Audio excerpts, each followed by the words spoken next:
All right, everybody. I'm going to call the meeting to order and start with a pledge to the flag. So.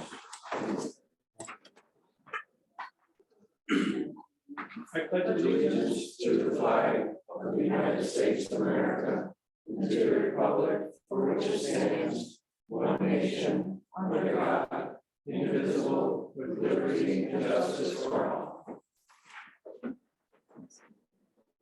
All right, I will open the meeting with opportunity of privilege of the floor, and I have John Morse. Where do you sign in for Here, are you? I'll sign you in. So, yeah. Response, brother. Yep, gotcha. Hi folks, hey again. Not a lot today, more of the same. I do want to comment on a few things from last week's meeting.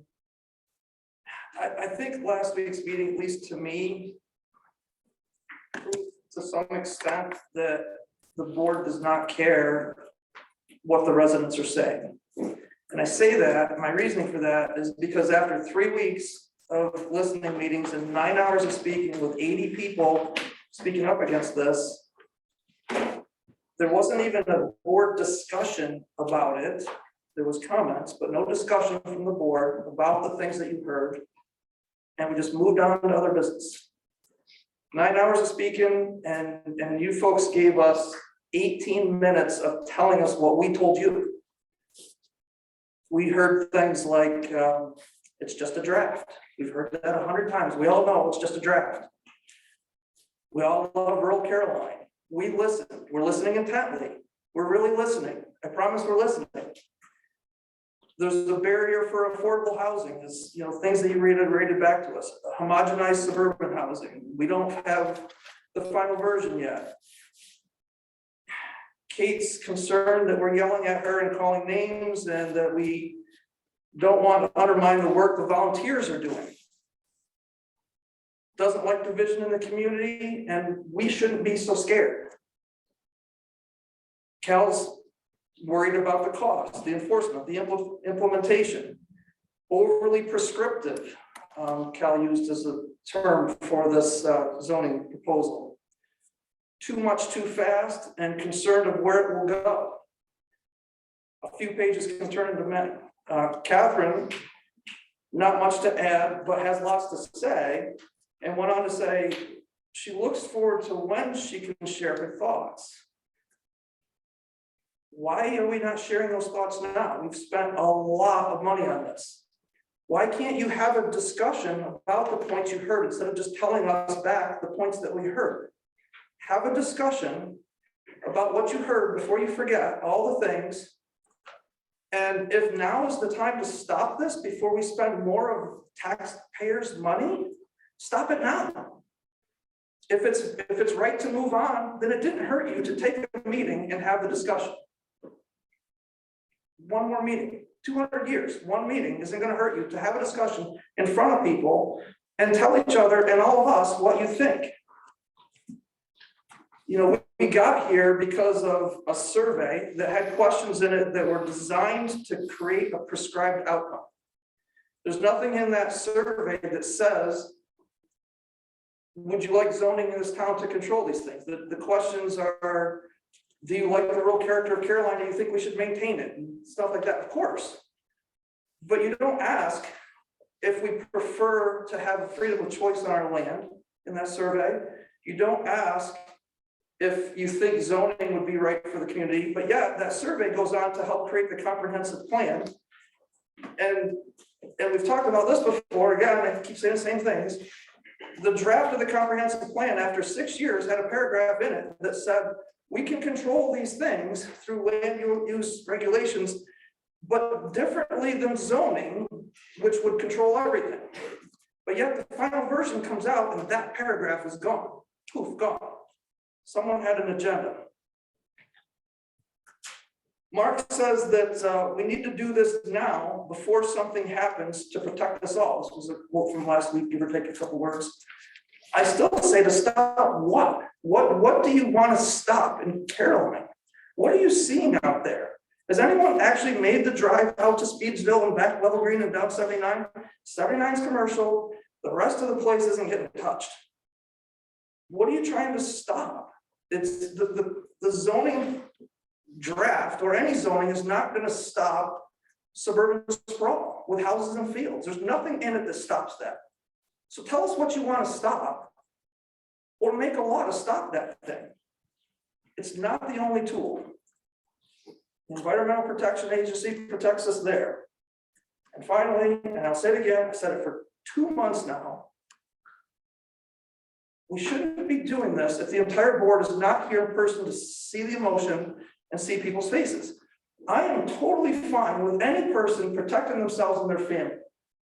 And if that's the case, which I assume it is, with Tim, then it's not shame on Tim, it's shame on the rest of the board for pushing through something like this at a time when y'all can't be here.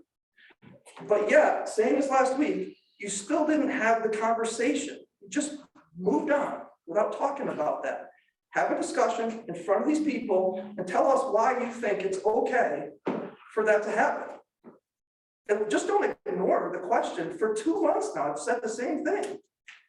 Have the discussion in one of your meetings and say, hey, are they right? Should we be doing this if we can't have people here? Is this too important for the town of Caroline to do when we can't have people sitting here face to face? That's all I got. Thank you. Thank you, Chad. Chad Tibbles. Only 3 people that signed it? Well, you're up. I don't know, I don't really have anything. We have a hand on Zoom as well. What's that? When you're just monitoring Zoom too, when you're done. I see you, Bruce. Oh, thank you. Bruce is Yeah. next. I don't really have anything, I normally just shoot from the hip and go, but, boy, what John said was pretty good. I liked all that information. And one thing I wanted to say, last time I was at Brookdale Fire Hall and I spoke, is a meeting before that, and it hit me when I left. And we were in here, and my son we were all done with everything, and my son made a comment saying that you guys are affecting my generation more than anybody, and it was my son, and that really hit me. I thought about that afterwards, and I wanted to bring it up, but it didn't cross my mind. But the younger generation may very well be hurt by this on things that they do or want to do or can do. Yes. And we got to think about them as well. I mean, they're up and coming. They're this town in the future. We got to think on what's good for them, not just you folks and me, but the younger generation. We got to think of them. It hit me pretty hard. So that's pretty much all I got. We'll just go with that. And then Thank you, Chad. Vice Judge. Rob Swan, or no, Oh, we Bruce. have Bruce, hold on. let me Bruce unmute Murray. you. Oh, are you unmuted, Bruce? We can't hear you, but I don't see that you're muted. No, he is muted. He's muted Can you now. unmute yourself again?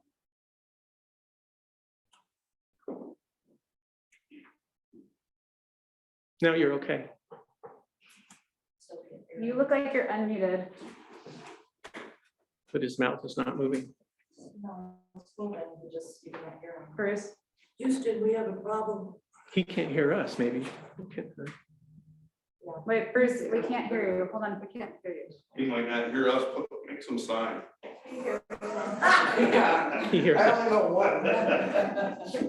Bruce will understand this. Bruce, we can't hear you.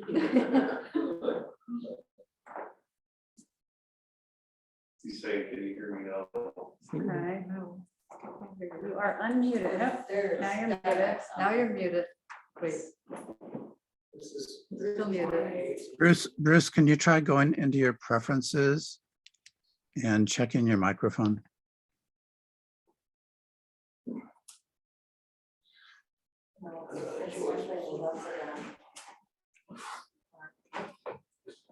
Because it's coming through, So what? it's coming through the computer and not the TV again. That's why we can't hear him. Did you hear what Tim just spoke? It came through the laptop and not the TV. Oh. So what does that mean? Bruce, can you unmute yourself again? Try your place to choose the speakers there. I was talking to Bruce, I was trying to signal Bruce, couldn't hear. Tim's on the screen. Oh, is the person that's highlighting? It's on. It's on. Speakers. Samsung. And that should go through, see if that makes any difference. Okay, Bruce, can you try again? Can you get? He's talking, I mean.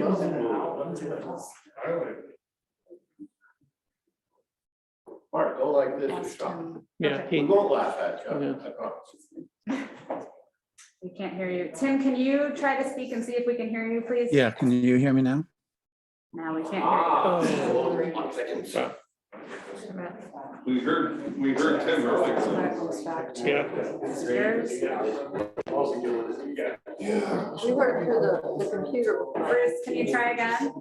Oh, yeah. Great, look, right here. There's an X next to the speaker. Yeah, so it's not us, it's Bruce. We're trying to figure it out. You guys have your computer muted. No, Bruce is In unmuted the right now. corner, it shows No, that there's Catherine, the bottom right corner, right next to the clock, it Yeah. says volumes Yeah, off, so like. it's on your right there. But, Yeah. But we heard Tim. Well, we're not hearing it now. But then we couldn't. He's calling it now. Oh, we changed it, yeah, yeah, if that's the speaker for the computer, not the. Oh, we did a sign language. who was just speaking? Who just said It's something? I unplugged, I'm not sure which wire goes to that, but on my own at home, sometimes if I have booted it. Wait, I just and, heard noise. Who? That might have been my phone, that was an accident. Don't you love computer? I've had the experience, I got plugged. Well, the speakers are connected to this system. Okay. Real Tech or Echo. Transmission. I know, but that's for. It's the Aver. Yeah, this thing is an Aver. It should be on the Aver. Aver? Yeah. I don't, Aver, echo canceling. Okay, Tim, can you try again? Whatever, you know, I don't. He's not here. What happened? Ask him again. Tim, can you try Got a again? DSL line. Tim? Can you hear me or not? Now it's. Yes. Hear me? Good, Yes. okay. Bruce, can you try again? Let Bruce in. Let Bruce in. He's in. Oh, is He's that- in the waiting room.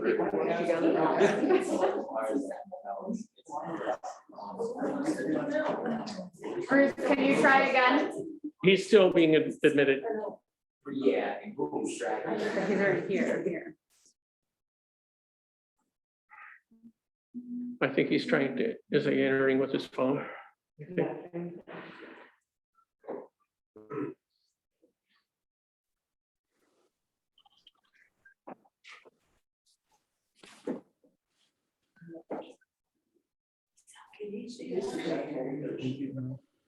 Can you hear me now? Yay.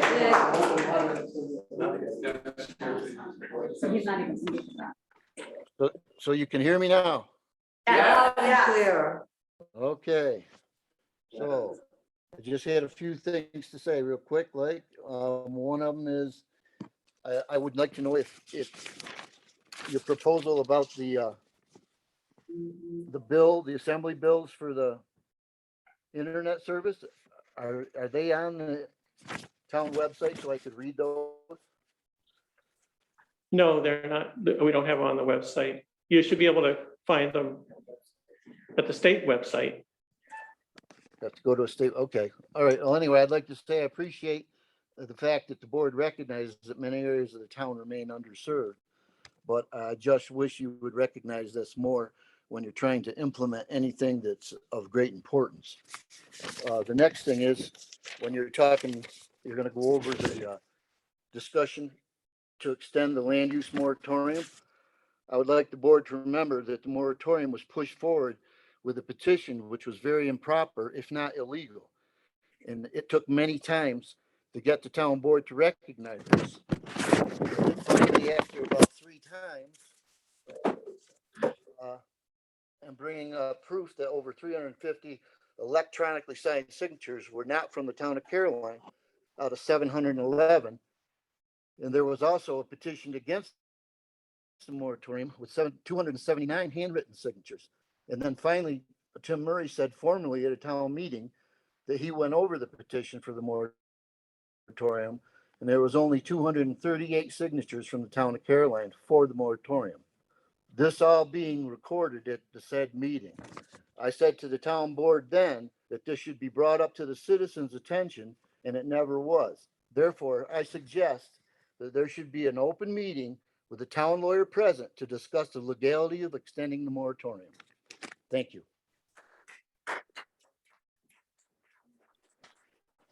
Thank you, Bruce. Rob Swansboro. Okay, this time I wrote some notes so I won't forget stuff. On the town website, we have a town board member, supervisor, Mark Whitmore, Kate Kelly McKenzie, Tim Murray, Cale Snow, Catherine Goldberg. Multiple times, Mark has said that the town board has no influence over top of the zoning commission. Now, on the town website, zoning commission members, Tim Murray, Gene McPheeters, Ernie Bales, Bill Woloka, Will Lawrence, Michelle Brown, Barbara Murray, Bruce Murray, Val Workey. So to me, town board has an influence on the zoning commission. That's across there, right on the town websites. At the listening sessions, I heard the town board say that they don't know what zoning really is. So I got on Webster's, looked up zoning. The act or process of partitioning a city, town, borough into zones reserved for different purposes, such as residents and businesses. That's on Webster's, pretty straightforward. I talked to a zoning official. Their description of zoning. Zoning is local legislation that regulates land use and the size, scale, and form of development within specific zones, aka zoning. My personal definition of zoning as a town of Caroline resident, restriction of my personal property that I've worked hard for and paid taxes on every year, twice a year. That's my definition. So, okay. Now, Catherine, you stated that you couldn't comment. You were told not to comment on something. I just wondered what you were told not to comment on and by who. If it was a town board member, sounds like there's some intimidation by the town board going on. So now I want you all to remember Ricky Tikki Tavi. We all heard of this story, right? It's a snake trying to bully somebody around, and then there's a mongoose. I believe Tim Murray and Mark, you're the snakes in the town of Caroline. You're trying to bully us into the zone. Now, I really don't care what my neighbors do with their property. I really don't personally, because I don't want the zoning. But I'm going to give you an example of what zoning is going to do for the town of Caroline. This here is a formal complaint that I'm giving to the town board. Every town board member that's here, I'll leave one for Tim Murray too. Okay. And it reads, I'd like to make a formal complaint to the town supervisor in regards to the Brookton Market. Due to the fact that I believe the tent located at 491 Brooktondale Road is not compliant with the building code of 2020 New York State Temporary Structures Section 3103.1. I see multiple safety concerns and code violations at this location. I look forward to your reply and resolution with this problem. As it has been mentioned before, in our small town, we need to protect our residents and our business owners, no matter what our differences are. And I apologize for this. I really do. The This is why we have the building codes of New York State, and the town is required to enforce them according to NICR 1203. So I'm looking for your response.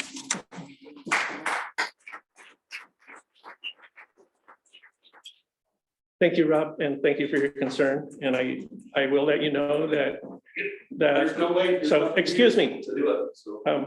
the permitting issue has been brought to the attention of our code officer and is working on that. So, thank you. It should be shut down, just like. Yeah. It should be shut down, just like Steve Crisco, you may get a garage building permit, because in 2019, which I spoke to Steve tonight, and he told me I could quote him. He was told there was no such thing in 2019 as a tent permit. It's back, and so I took it upon myself to look up codes, because I'm not gonna use my job as a resource for information. I do it on my own time, so I can't be accused of that. So I looked it up codes, and in 2015, that section was still in the code book. Thank you, Rob. Any other speakers today? Can I just say a couple things? Nothing crazy, I guess, but I went to Danby last week for some chicken wings. I had a secret spot over there. And I saw an alarming amount of new houses there, like brand new. They don't look like a house, they look like a box or something that belongs on a beach on the side of the ocean or something. They're taking up farmers' fields. Danby has zoning. How do we know that you guys can do better than that?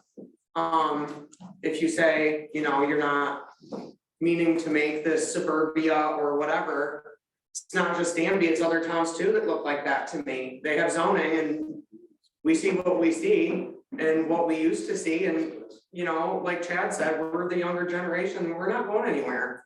We don't want it. So anyway, thanks. Thank you, Hannah.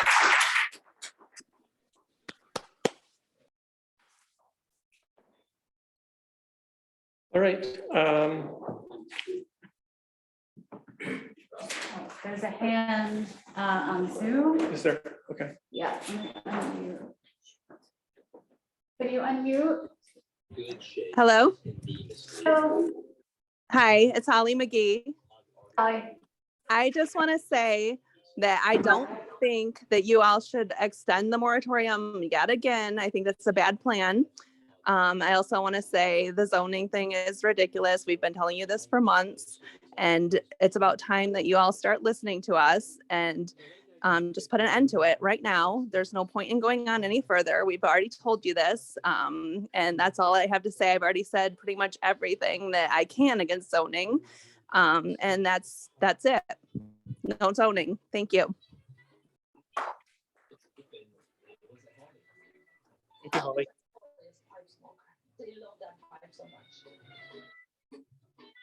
Anyone else there? No, I don't see anyone. Anyone else on Zoom? I don't see anyone, but. Nope. All right.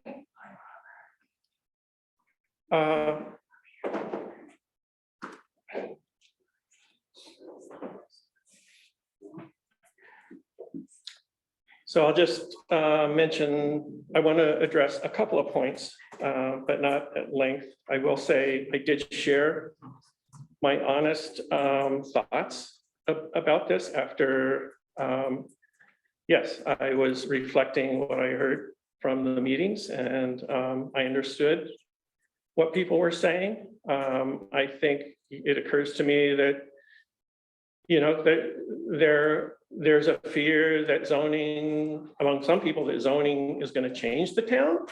And there's a fear among other people that the town, that without zoning, the town is going to change. So I still, you know, I was very honest last week with how I feel, with my judgment that I'm committed to this process. We still have not seen what the zoning commission is going to produce. They have been working hard. They have been attentive. And so I support that process and wish to respect it. So I guess I'll, you know, I think this is for, this will be a judgment of the board.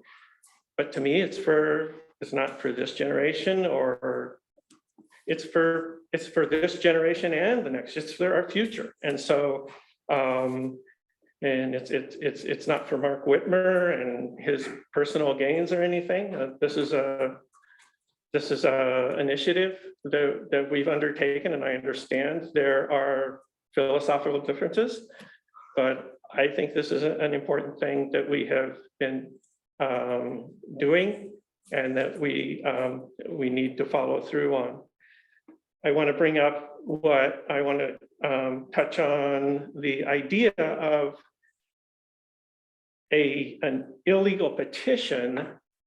The petitions are brought forward from the citizenry to bring something to attention to the board. And then the board evaluates that and looks to see, is there any merit to this? Is there something that we should be paying attention to or doing? And in the case of the petition that was brought forward in regard to the Dollar General, yes, that was what it was in regard to. It became apparent that at this time, with the comprehensive plan in its final stages, it was a responsible thing for the board to enact a land use moratorium, and that's what they're intended for. And we had, it was that first moratorium was a lengthy process of board discussions over months. So it was not done glibly or lightheartedly. So Rob Swansboro is completely correct. Zoning is about establishing zones where some things are allowed and other things are not. And so, but that can, of course, range. Any particular zoning plan is very different can be very different from any other. And that's what we're, waiting to see what comes out. Your input is helpful, I understand. So just wanted to address those points. So, and I see hands up, but I want to stop there. So. Well, maybe I should ask Tim if you can maybe clarify process, because there were a couple questions related to that and town board separation from the zoning commission. You're probably the best person to address that. The state requires if zoning is being considered for the first time, if the town board established a zoning commission, the zoning commission is best separated from the board. So in this case, we have no board representation on the zoning commission. I serve as the town board liaison to the zoning commission for communication between the board and the zoning commission around structural meeting issues. I play no role in policy decisions made by the zoning commission. So that is an official, zoning commissions do have board liaisons to them, and that is my role.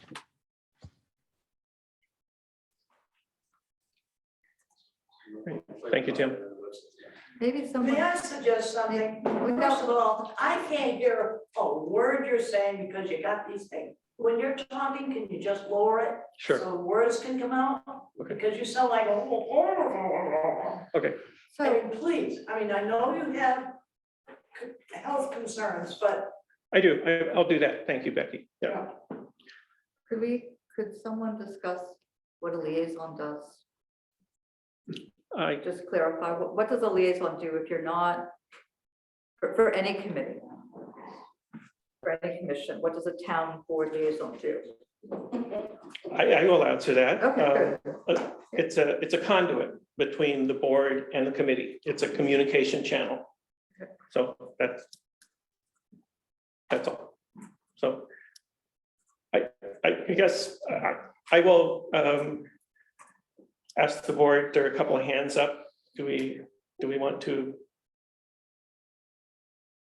acknowledge those, or should we move on? So I want to acknowledge someone who hasn't spoken, Chad, so go ahead.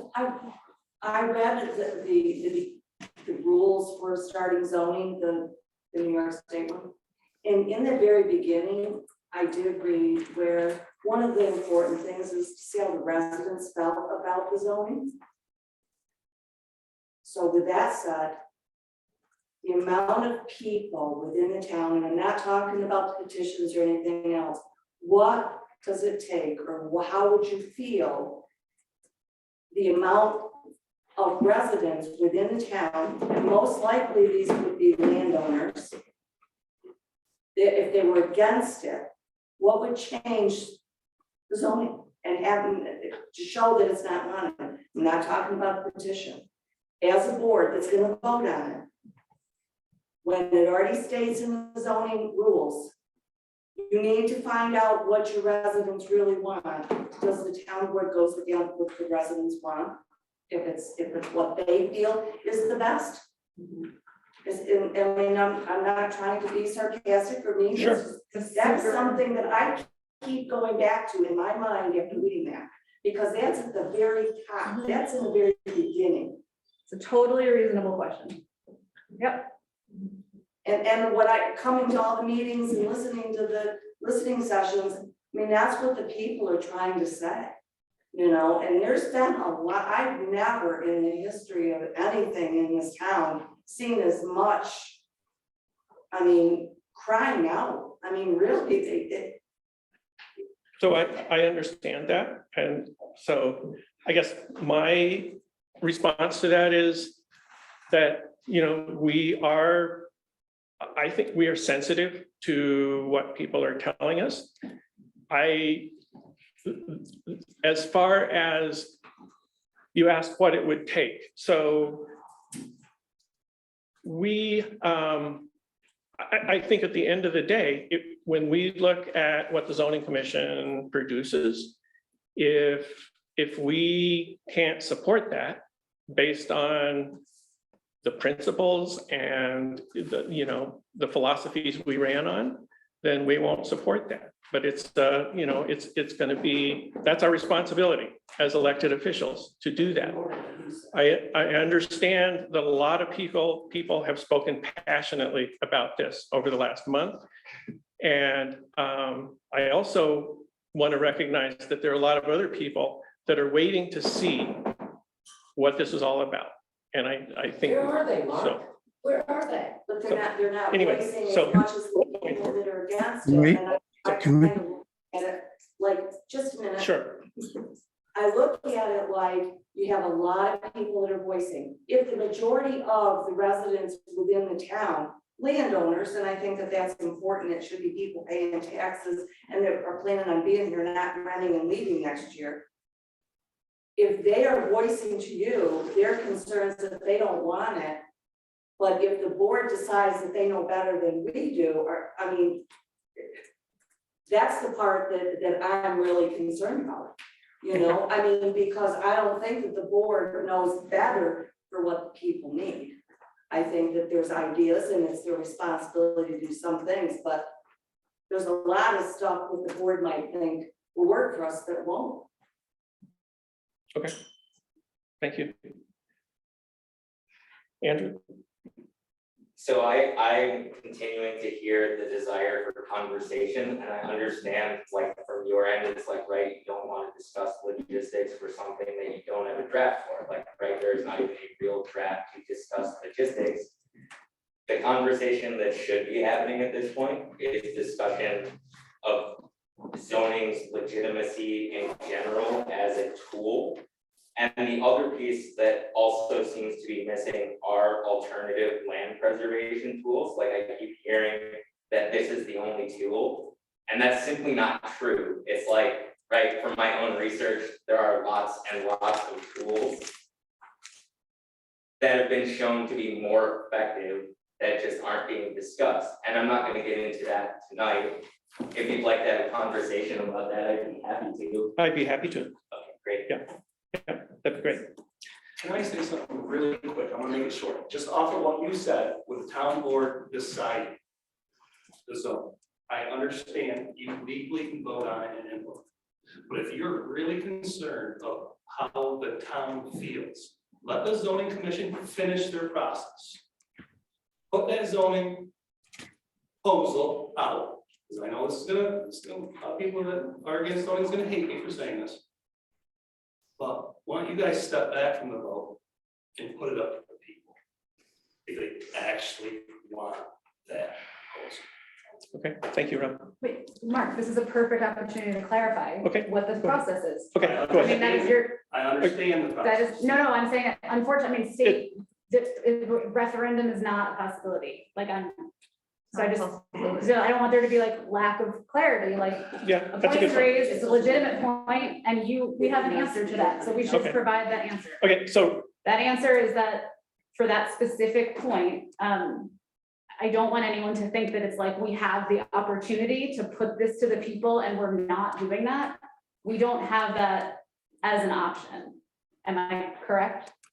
Okay, so I'm just want you to know. So why didn't you put out to the public in the beginning, do you want zoning or don't you want zoning? And explain what it was. No, it wasn't put out to the public. But there was a little paper that was mailed around that half of the residents never got. okay, so, Can I say? We have, no, Mark, Tim, yeah, I feel like we had 3 weekends of listening sessions, and we've had privilege of the floor, and we have an awful big agenda tonight. So I think it's really time for us to begin the business meeting. I agree with that. I object. Cal, does not, so, that's a, I want. so I'll leave it to Who the runs the board. meeting? I You, do. Mark? So, yeah, You seem to so, be changing, stop. as soon as he says So- something, you change your mind. Because that's his fine. Pete, so I'm gonna ask the board, do we continue this discussion? Or do we move to the business meeting? Because this is becoming a roving conversation. I'd be happy to stay after the meeting and talk with people. Wait, I would love to do that. sorry, go ahead and interrupt you. I feel that, it's been a good conversation. On the other hand, we do have a huge agenda tonight to talk about other things that you guys have asked us to do, like broadband and a whole bunch of other stuff that we're supposed to be talking about as well. Maybe we could put a time limit on this conversation, another 5 minutes or something like that. Because I stopped thinking at 10 o'clock, 10:30. I just past my bedtime, so. Catherine? Can I ask you something? I think what this is reflecting is the importance of this, right? So we have competing interests, we have an enormous agenda, we have like, I cannot fathom doing this after the meeting because it will already be 11 o'clock after the meeting and that's just like, not feasible. So I guess what I'm hearing, there's the question immediately right now, what do we do with this conversation, like in this moment? And I have mixed feelings about that, but I think broadly, and Tim, I'll put this to you partly around these conversations haven't happened. Like there are several that have, and there are others that haven't been had. And I think we just need to name that and then figure out some other ways, other venues, other opportunities to have some meaningful dialogue about this.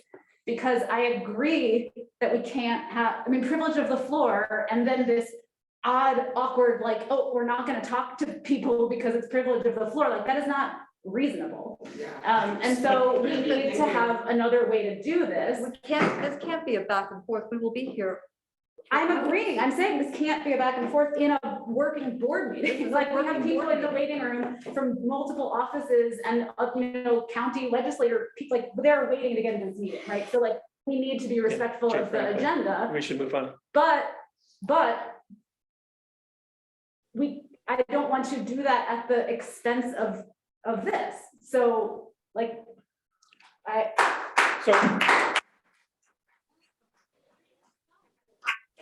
She's saying let people talk and Cal did. He's just a couple more comments. It won't even take 5 minutes. Won't even take 5 minutes. No, not eight, I'm sorry. A lot of it is we don't have the law from the zoning commission in front of us. And I wish you would understand that. We do, we just wasted 5 minutes. So anyway, that's okay. They understand that. So, but I, Waving his hand. yes, Bruce. Are we doing 5 minutes?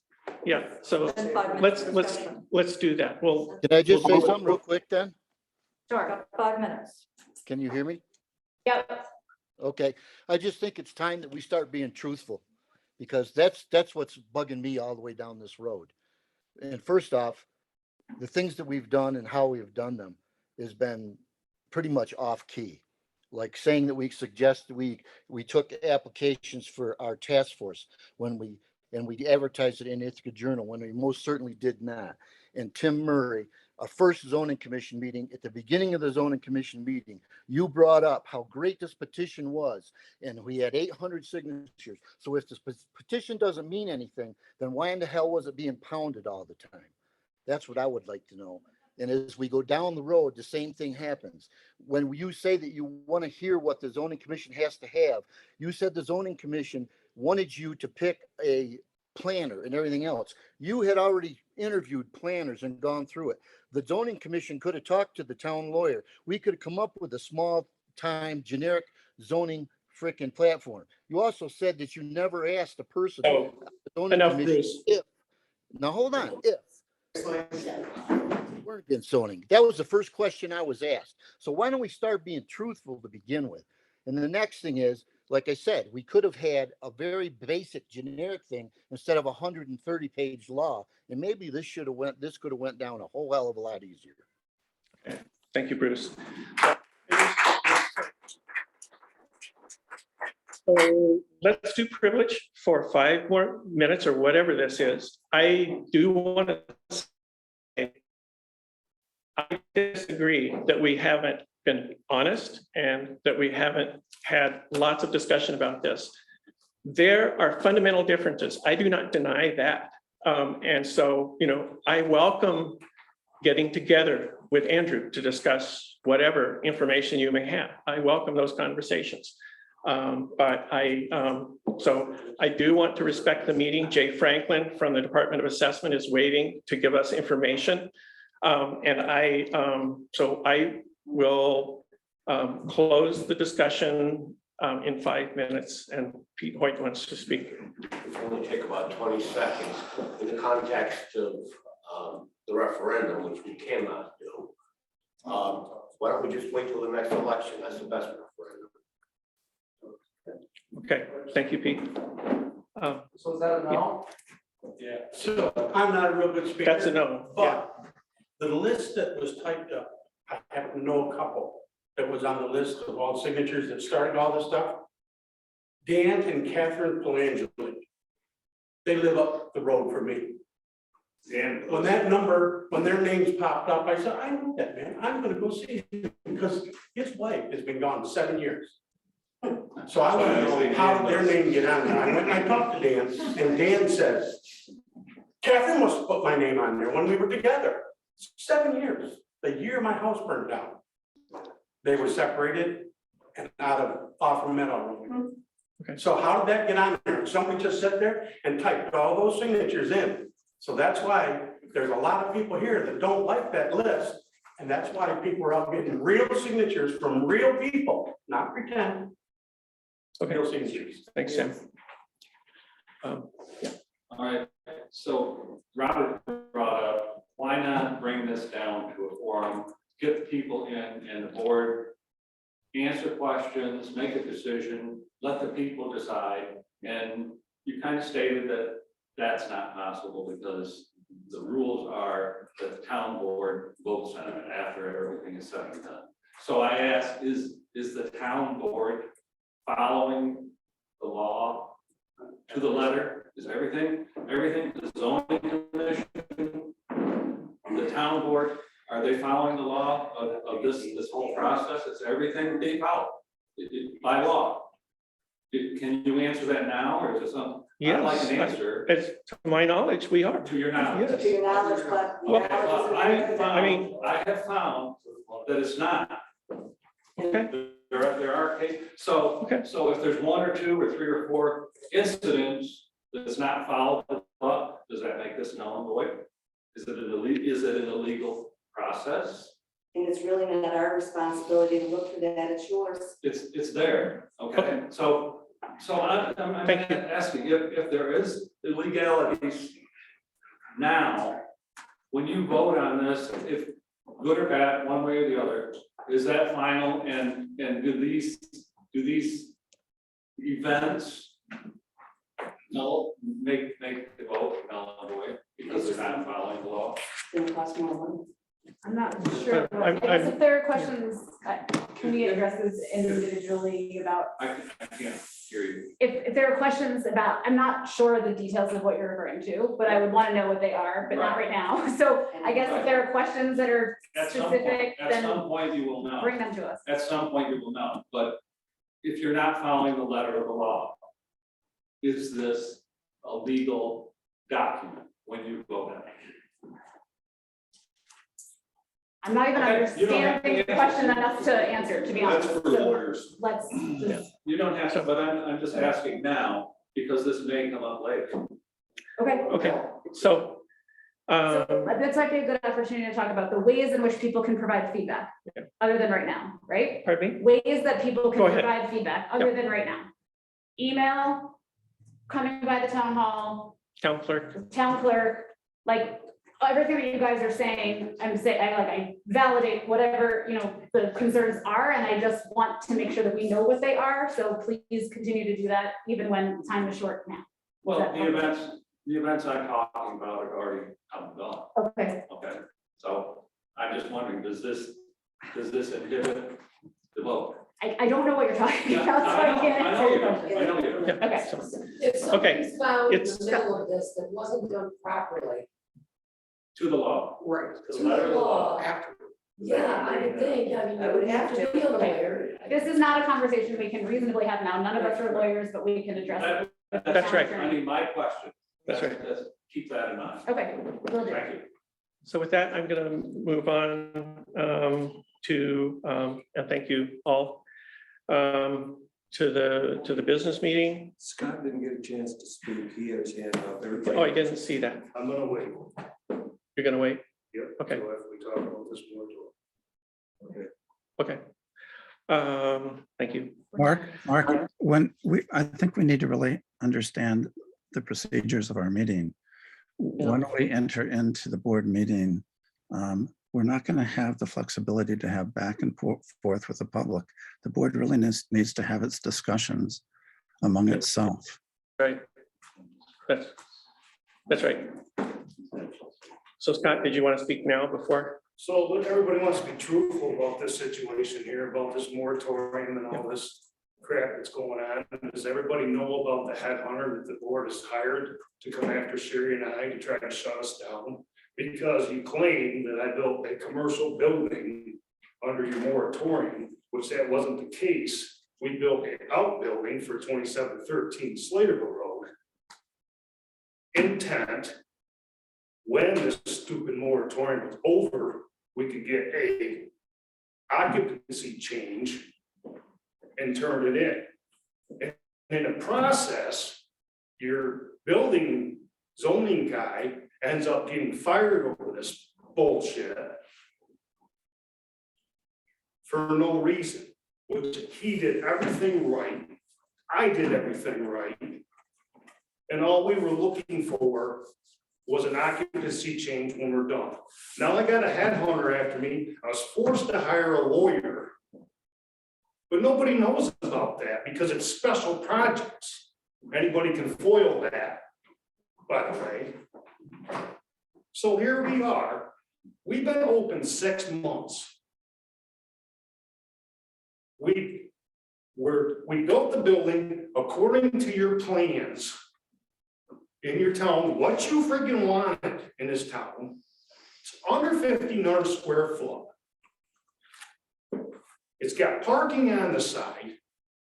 I don't know what more you want. You want me to come and get a waiver? That's what I was told from your headhunter. I need to get a waiver from the town so we can continue to do business. All I really need as an occupancy change because I already have a CO. I have an electrical inspection for a commercial building that I went over and above and beyond and got. I got fire extinguishers there, I got access signs in there. Now they want me to do this energy code bullshit that nobody else in this town even knows what it is. It's a comp check. Can anybody here tell me what a comp check is? Nope. They want me to do this. They want me to have a fireproof furnace room in the bottom of my basement. Anybody else have a fireproof furnace room in their house? I built mine 5 years ago, and no one. I can help you with that. So here I am. Yep. What am I supposed to do? All I need is an occupancy change. And you guys don't make it clear in your waiver. You don't have an application that I and Sherry can fill out. You want us to write a letter to the board. That's what I asked the headhunter, Brian Bucker. That's correct. To help me with this, and he didn't call me back. The guy's senile. 1 minute he's calling me David, 1 minute he's calling me Scott. He can't remember what we talked about. Now he's telling me everything's null and void, that I'm gonna have to pull my siding off, put another R5 around the whole building and put the siding back on. This is without zoning. And this is without zoning. And you people think the zoning is gonna be good for the community? That's the building that looks the most like what you want. Absolutely, thank you. So I'm beside myself. Don't know what to do. My lawyer, I don't know what to do. I'm not gonna spend any more money on a lawyer. You tell me that I need to show a hardship. Well, you guys are making it hard now. Yeah, amen to that. Yeah. You are. I don't know what else to do. Okay. I want to continue with business. I don't want to tick anybody off. We're good people. We tried to move across town, which we already had business going since 2010. And now you're trying to do this to us? And you think this, everybody wants this zone. You guys all want this zone. What town wouldn't want a store like there? So- I love it. So, It's a good store. We have 7 vendors in there from the town of Carolina. okay, Selling great. goods. So we need to close this off. That's Please fine. come talk to me. No, that's like talking to that wall, bud. Okay, I'm so sorry. this is a code office issue. No, So it's this not. is a code enforcement We're not issue. dealing. I have a CO. I have a residential outbuilding For for a garage. 2713. All I need is an occupancy change. Mark, we It's ran out of a simple as shed that. on White Church Road, It's- a shed. So it's a commercial operation, it's a commercial retail. There was a, I there have was to a be- commercial operation so- on White Church Road. Right.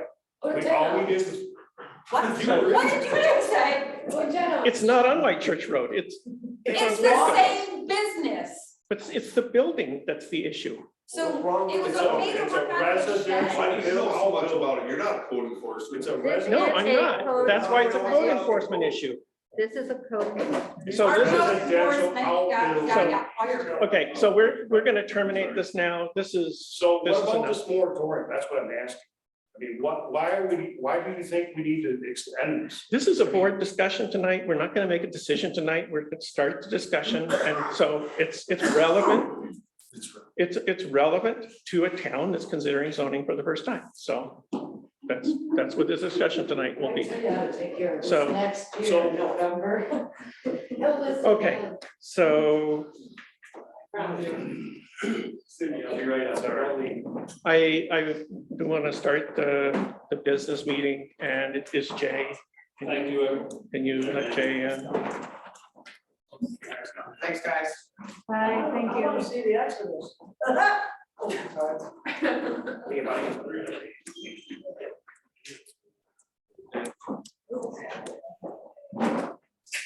Thanks for the extra time. Tim, thank you. Thank you, Bruce. Yeah. Good evening, everyone. Can you hear me? Yeah, Hey, hi. hi Jay, sorry it took so long to get here. Oh, So, no problem. so I will just start off by saying that Jesse and Chris Wilbur and I had a really good meeting with Jay to discuss the property tax exemptions that are allowed by the town of Caroline.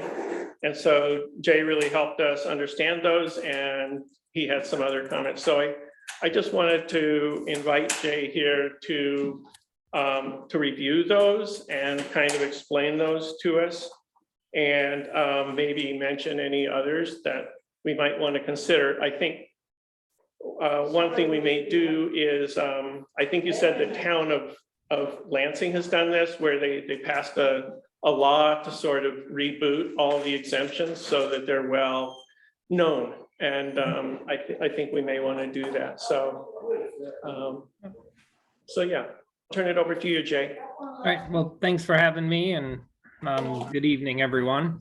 But I just wanted to give kind of a rough primer on real property tax exemptions in New York State. Local municipalities can only do what New York State allows you to do. So if you want to offer an exemption for someone with triplets, you wouldn't be able to do that because New York State hasn't authorized you to do that. You could petition New York State and say, hey, I have this great idea. Here's this exemption that I want to create. And you can see if one of our assembly and state senators can turn that into legislation, which you would then be able to adopt. We did that with our housing trust exemption, where it allows me to tax the INHS houses that have a restricted resale at its restricted resale price and not its fair market value. So that was a way to give a break to those property owners. So we're only allowed what New York State allows us to do. Some exemptions you have to allow. Those are your mandatory ones. Typically, those are ones for municipal properties, schools, education, churches, things like that. Those are ones we have to allow. Then there's ones that you can choose to allow. And the town of Caroline has chosen to allow a few over the years. There's the low-income senior exemption, low-income disability. There's the veterans exemption as well that the town offers. So it's not just what the state mandates. The town has chosen to opt into some of these. And then there are some that you can choose to opt out of. There's a business improvement exemption. Most of the municipalities in our core area, the county, the city school district, opted out of this exemption because it would have provided a 50% exemption to any big box store that wanted to come in. So there's no designation of which type of commercial properties you would want. So that was one of the reasons why we opted out back in the 80s. But I do have a list online of kind of the more typical ones. And, you know, I've been in this department now for about 26 years. So as I've talked to town boards and I know that they had looked at it and maybe they said no, then I could put a no on that spreadsheet. But for places that may have looked at it kind of without my knowledge, those are just blank on that spreadsheet. So one thing that Mark did mention was the town of Lansing did kind of reaffirm all of their exemptions recently. I think it was pre-COVID. That's all my timeline is now, is kind of pre-COVID or during COVID. But that was a good way for them to look at, and it really kind of notified their residents of, hey, there really is this exemption out there. So why we do try to get in touch with all of our seniors, veterans, farmers, it's always good to get into the news.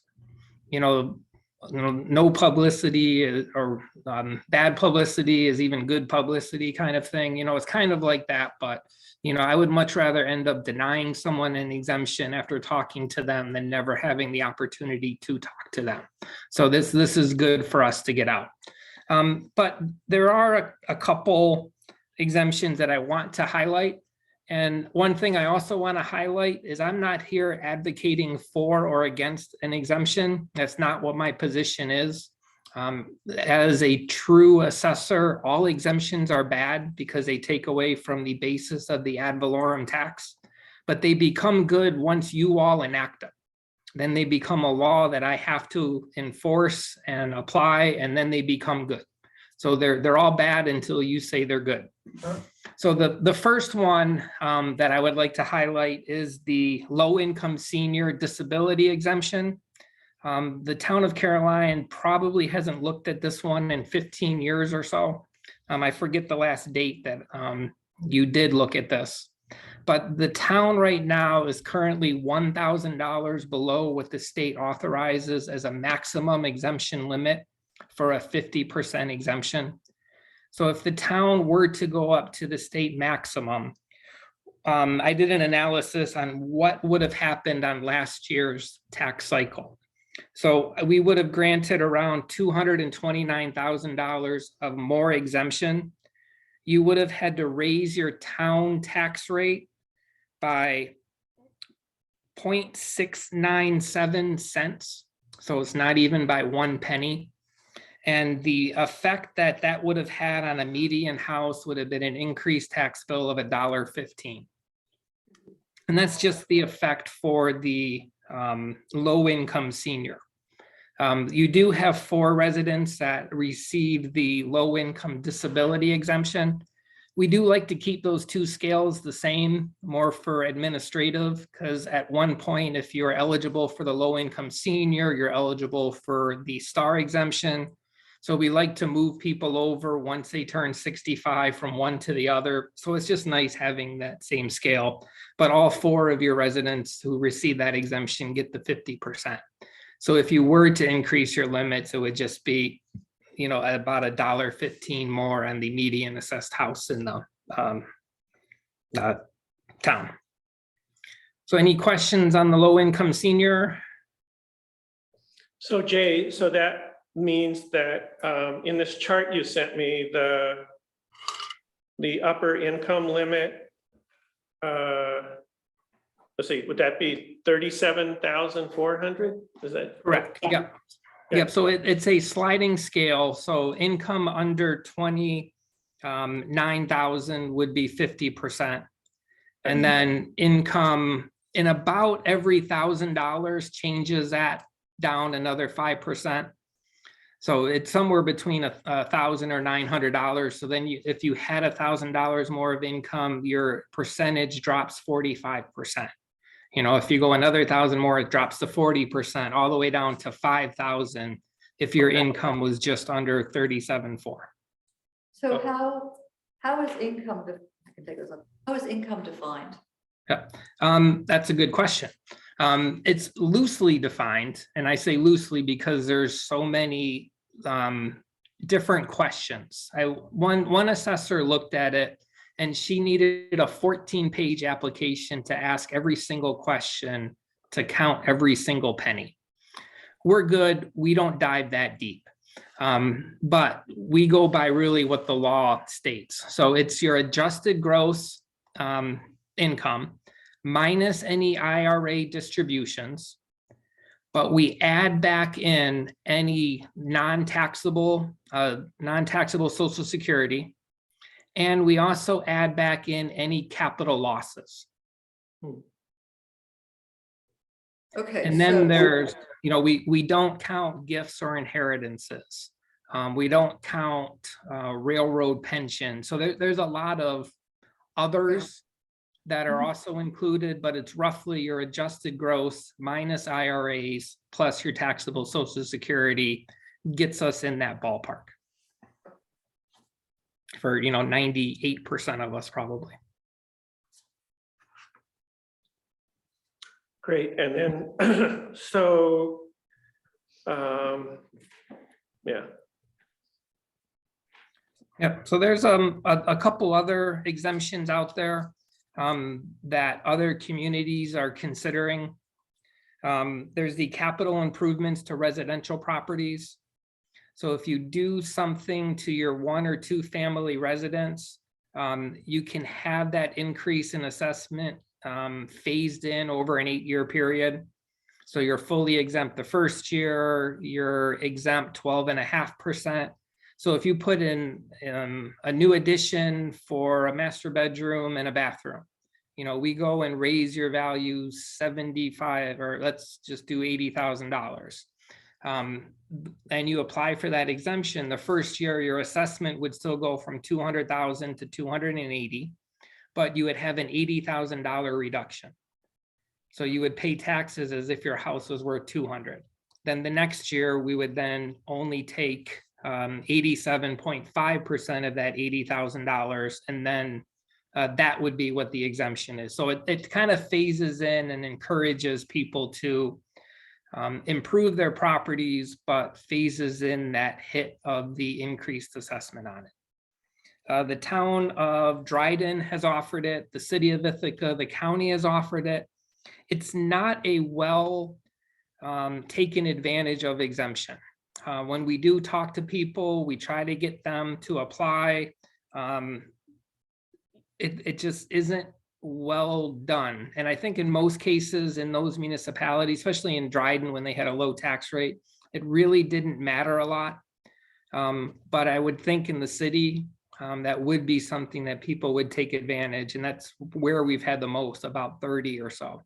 But we get around 2,000 building permits each year between all of the municipalities.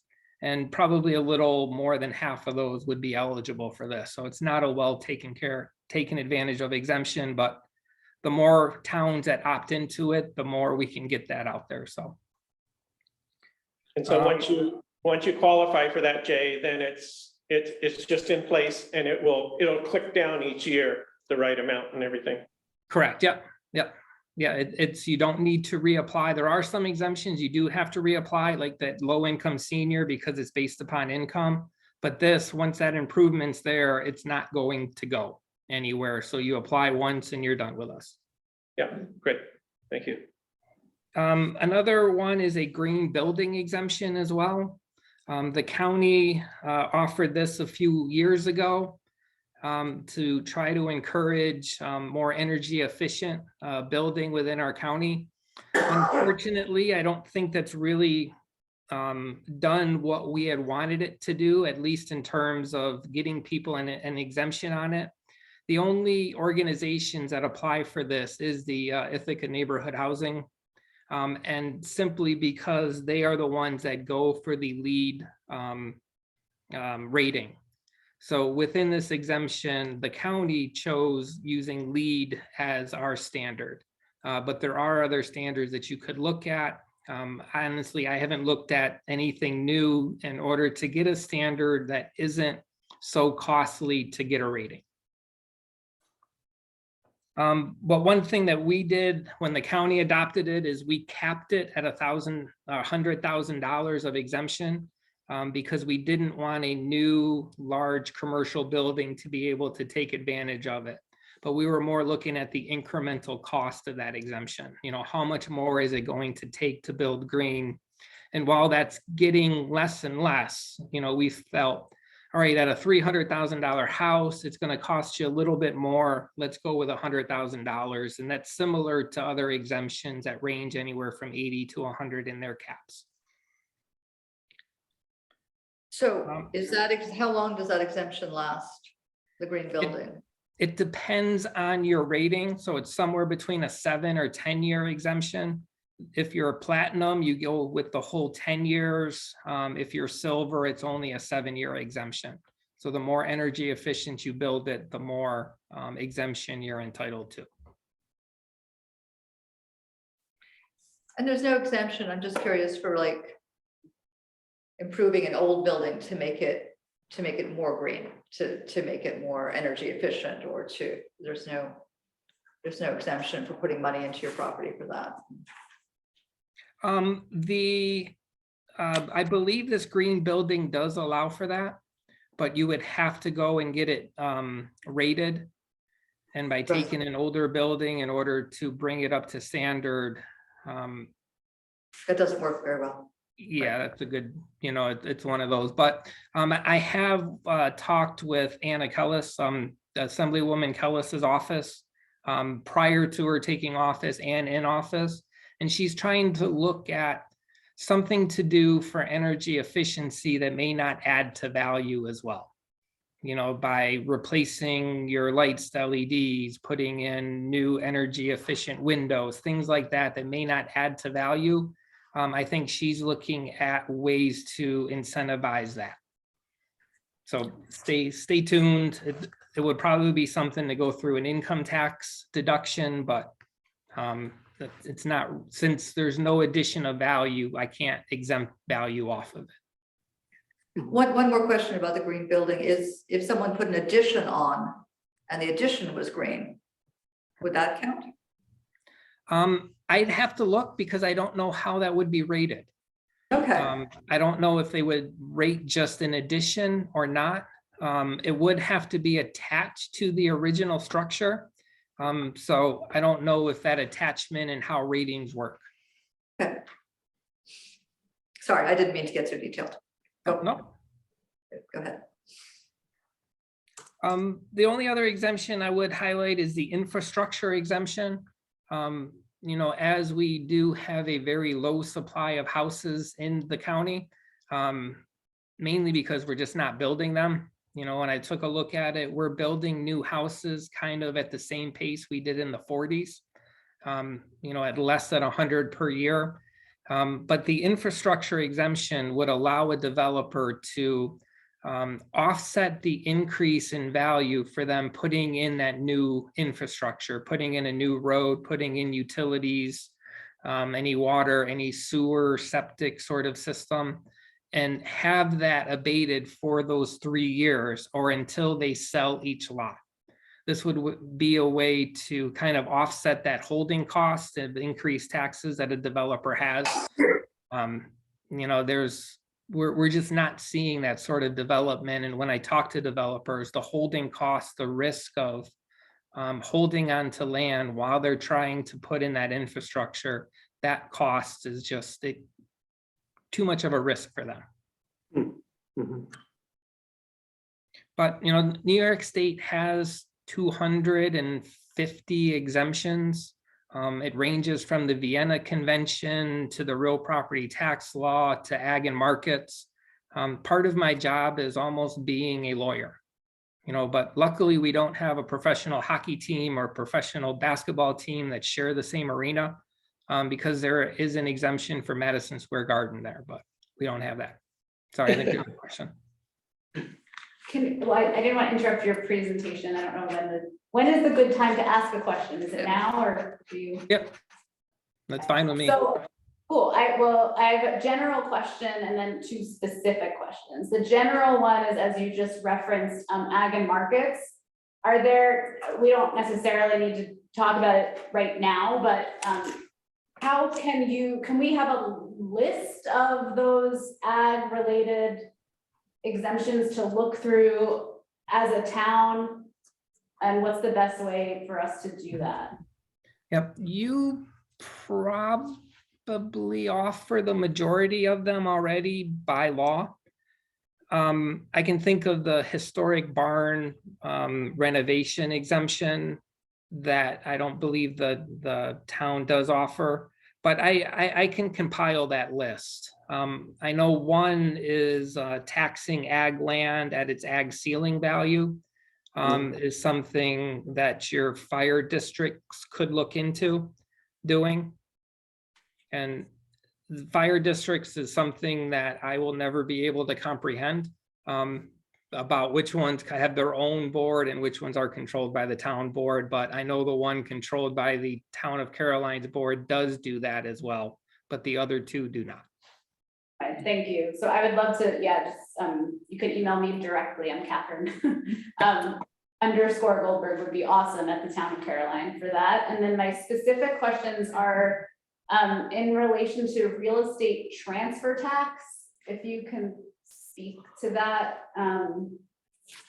that would be super. And I don't want to put you on the spot if it's like not a thing for right now, but that's something I want. Well, you're not going to put me on the spot because that's not something that my office handles. That's something that's handled through the county clerk's office. Okay. So I would definitely talk to Maureen or her deputy Alana, and they'll be able to walk you through that. You know, if it's there, and they'll probably be able to talk to how that's distributed as well. Okay.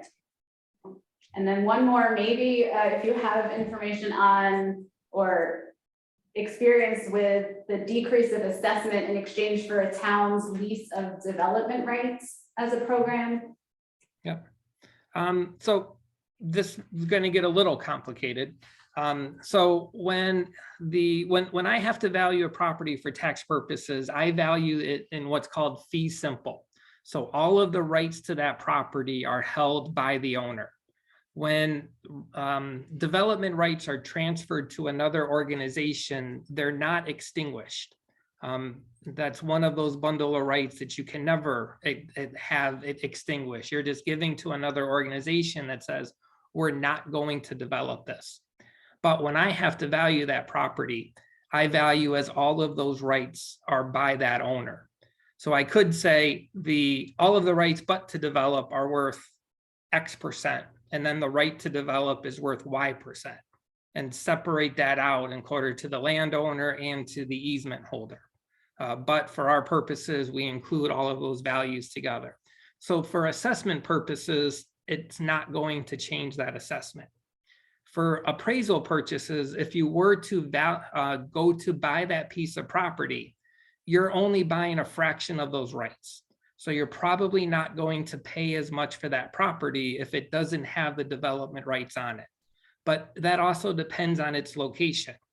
You know, if you're on the seasonal part of Level Green Road, you're probably not looking to develop that property more than just putting a cabin on it, you know, for recreation, hunting purposes, things like that.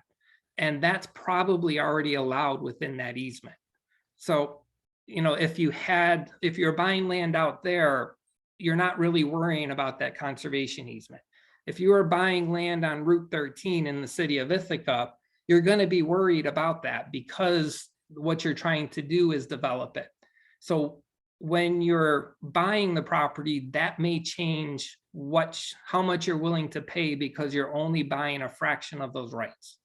But for our purposes in the assessment office, we value all of those rights regardless of who owns it.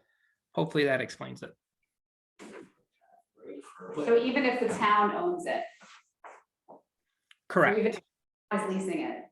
Now, with that, I mentioned legislation that we can petition New York State for.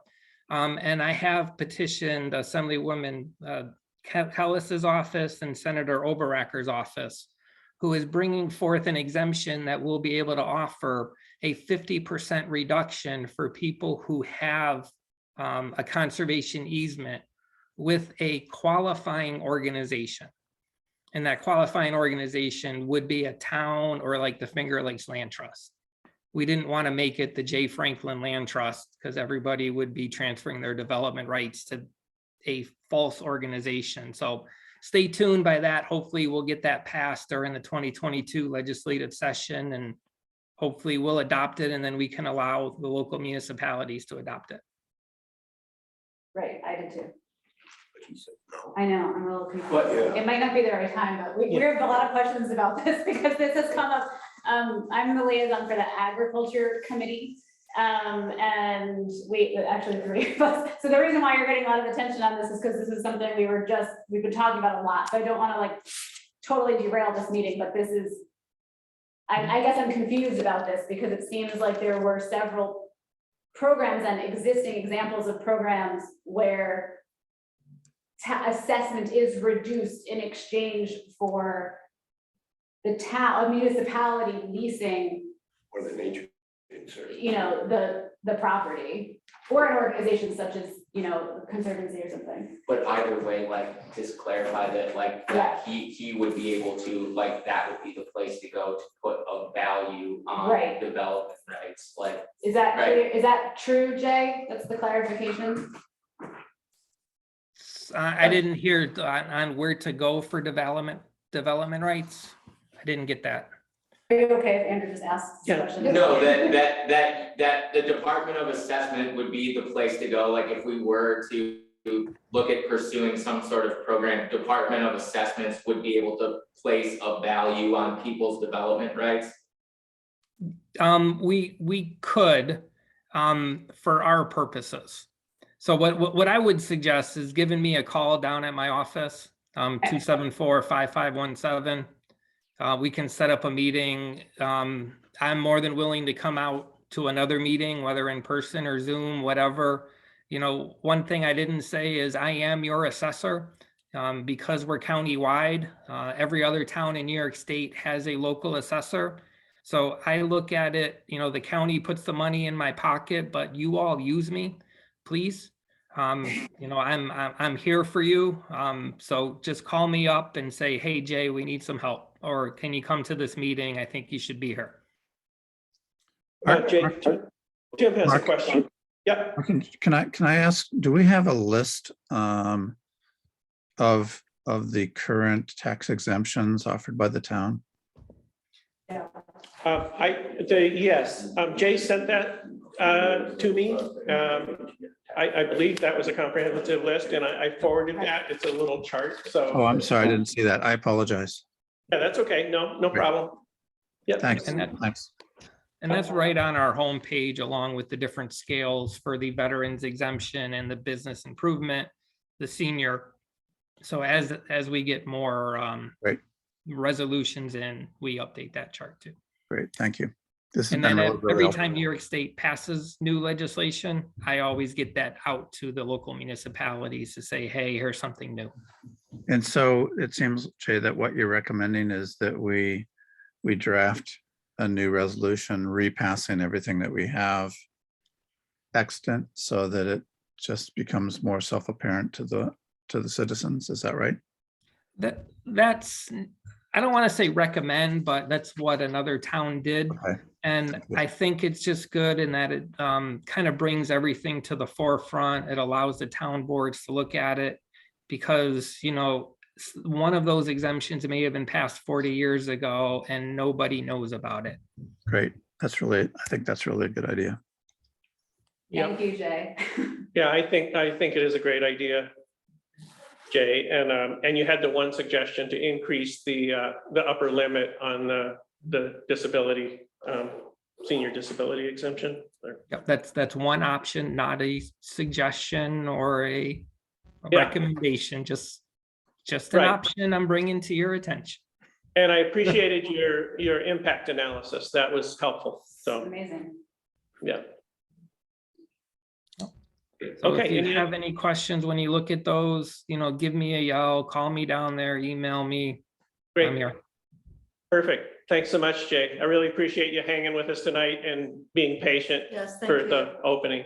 So, No, I work in government. I love government. I love seeing how the wheels of government churn, however wobbly or which direction that people want it to go, but somehow we still get through everything together. So well and- said. And Yeah. I wouldn't want to live in any other place in Tompkins County. That's great. Great. I think a lot of us feel that way. So thank you. All right. Have a good Okay. evening all. Give me a yell if you too. need something. Yep. Take care, Jay. Good night. Thanks so Thank much. you, Jay. All right. Thank you for entertaining that extra time there, though. Yeah, This is- sure. And it's great that he's willing to, call him up and he's super. He's really helped us with a couple things recently. That really nice. So I'm gonna move to my supervisor's report.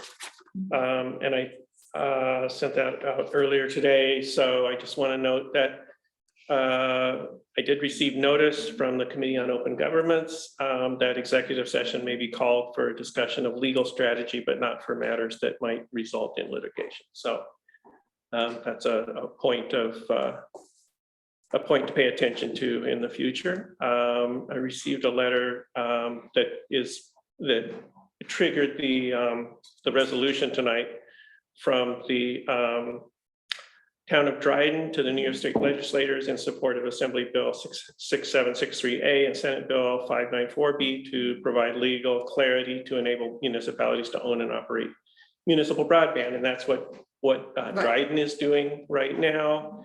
And it's not necessarily that we will do that, but we should have the leeway to do that. So I think that's a good thing. I'll move on. My notes, work notes for this meeting, substantial completion, as we saw last time, of the LED streetlight project. The parts have now been ordered for the 3 remaining lights. I did do an analysis after Tim asked about cost savings. So annual estimated maintenance and energy cost savings of $8,317. The net project cost after the NYSERDA Clean Energy Communities Grant, $34,535, and then the payback is for just over 4 years. And then our clean energy coordinator encouraged us to submit that for a high impact action item to NYSERDA. We did do that, so that'll earn us some points with NYSERDA. Velvet and I have been working on the benchmarking and getting that submitted, and for the town buildings, and that's nearly complete. So I'm looking forward to that. What is meant by energy benchmarking? Yeah, it's a good question. So that's just the benchmarking is having an initial year building energy use. And then keeping track of building energy use year after year. Tracking. So you can see how it changes. I've been doing that for years. I didn't know I was doing that. What's that? So I've been benchmarking for years and didn't know it. Oh, Yeah. yeah, Anyway. you have been. Well, just with my house. Yeah, so, and so we've gotten the last 2 years in, and so we're putting together the last, say, I guess 6 years, trying to get that in place. One thing that'll be nice is to see what happened with this building with the geo kicking in. I will note in the bills this month, on the vouchers, charging station, cloud services fee of $690 is due. So I, sort of looked into it. The cloud services fee, it provides the station status and location for people to see on their GPS devices, so they know where it is, usage reports, station programming, station owner support, which is parts and labor coverage, and station monitoring. And we can see what usage does over time. So our current rate is about 1.5 times the electricity cost. The usage last year, 2021, was almost, very close to 1,000 kilowatt hours. So that means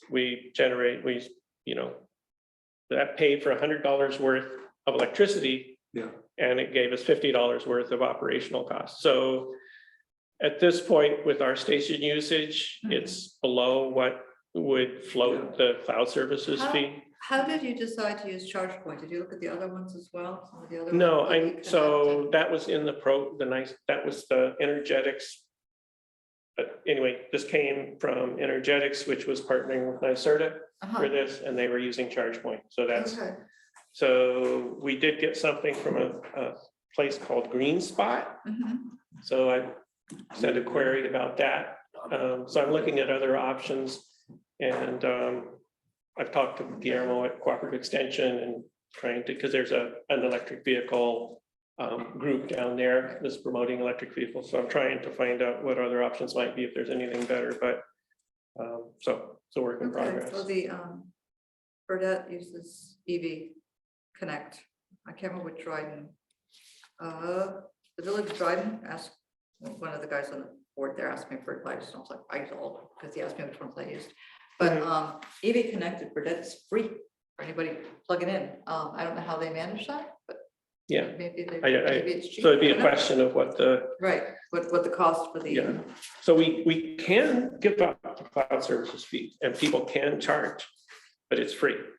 Because it's not monitored. So then it would be free, which doesn't allow us to recover any costs, but. Oh, for the electric. Yeah, for the electricity. So that's, I think, kind of a bad downside for that.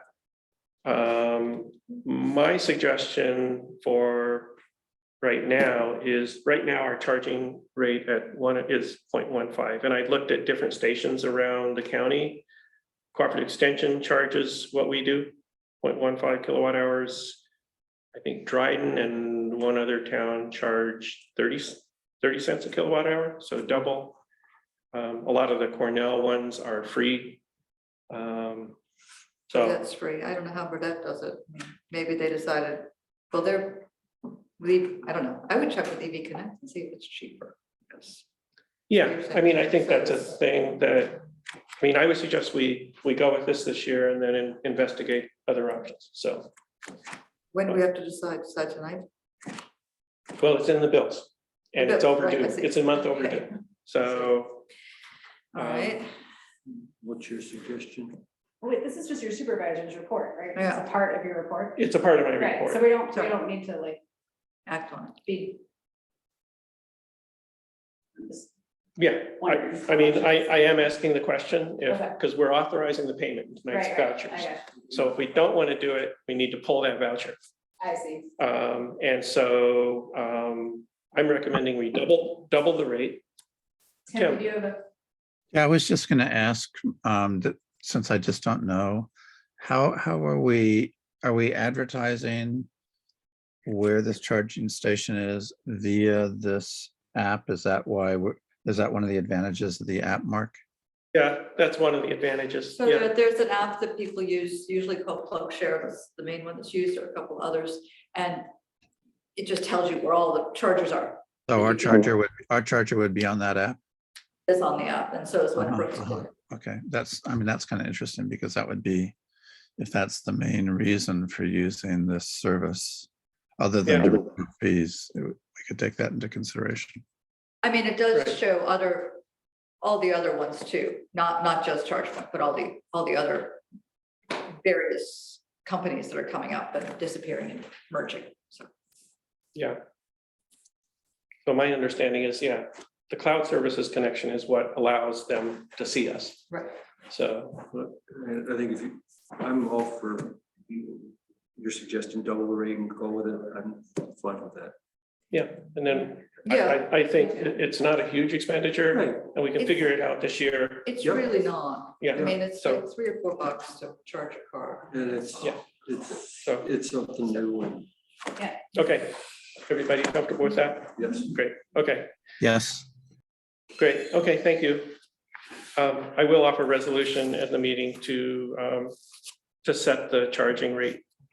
And Cal and I met with Susan Holland, that was really nice. Cal arranged that from Historic Ithaca, and we toured this building and talked about planning for the improvements, and she sent us information on a grant and the grant cycle, and so I think Cal and I both felt like that would be a good move to get something in for this grant cycle. I did want to mention give an update on the TCOG Emergency Services Planning Committee that I'm chairing. And so for the past 2 years, we've been sort of investigating solutions. And so, and that one thing that resulted from sort of a collaboration with Rorden Hart and Dan Lamb is that Dan's students did another study of rural emergency services, which was recently presented to us and the legislature. And so we're also working on other measures, other ways to support rural ambulances in New York State. And the Governor Hochul recently signed the bill that we advocated for rural emergency services study. So so our local advisory board of assessment review date is Wednesday, May 11th from 3 to 6 at the Caroline Town Hall. And Len Pagorzalas volunteered for that, and Cal and Catherine. I do want to follow up with Jay Franklin. Typically two people from the town do that. I want to make sure that's okay. So what happens there exactly? people come and Cal's done Yeah, visited. it's something that maybe grieves their assessment, maybe it's gone up a lot. And so you just help them, is the inventory of property right? And Okay. we can't make any decision, but just kind of go over the process. I thought you had to go down to the county office to do. And maybe guidance. That's Yeah. your second hearing. I've been on the other side of the table before. You come here first and then you go downtown. Oh, I just went downtown. Okay. Okay, I didn't know there was a, Yeah, well, there hasn't been for the last few years. We used to do them years ago and then okay, they, all right, well, it's good to have somebody local help out, and know what they're doing. you know, until we could just, Right. you know, we kind of just a pre-review of it and then pass it on to assessment. Okay. Mhm. Yep, great, thanks. And then I wanted to just offer a some information regarding the Judge Reinhold's 2021 caseload information and commentary at our March 9th town board meeting. And so that was wonderful to get that. That was information that we've requested for the last 3 budget cycles. For the 2022 budget, we used populations served in the absence of summary caseload information because we didn't have it to assess the workload of the court relative to other town courts in the county.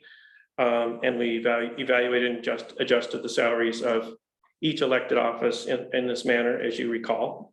And the town board increased the justices' salaries 19.1% in 2020 and 8.5% in 2022. And then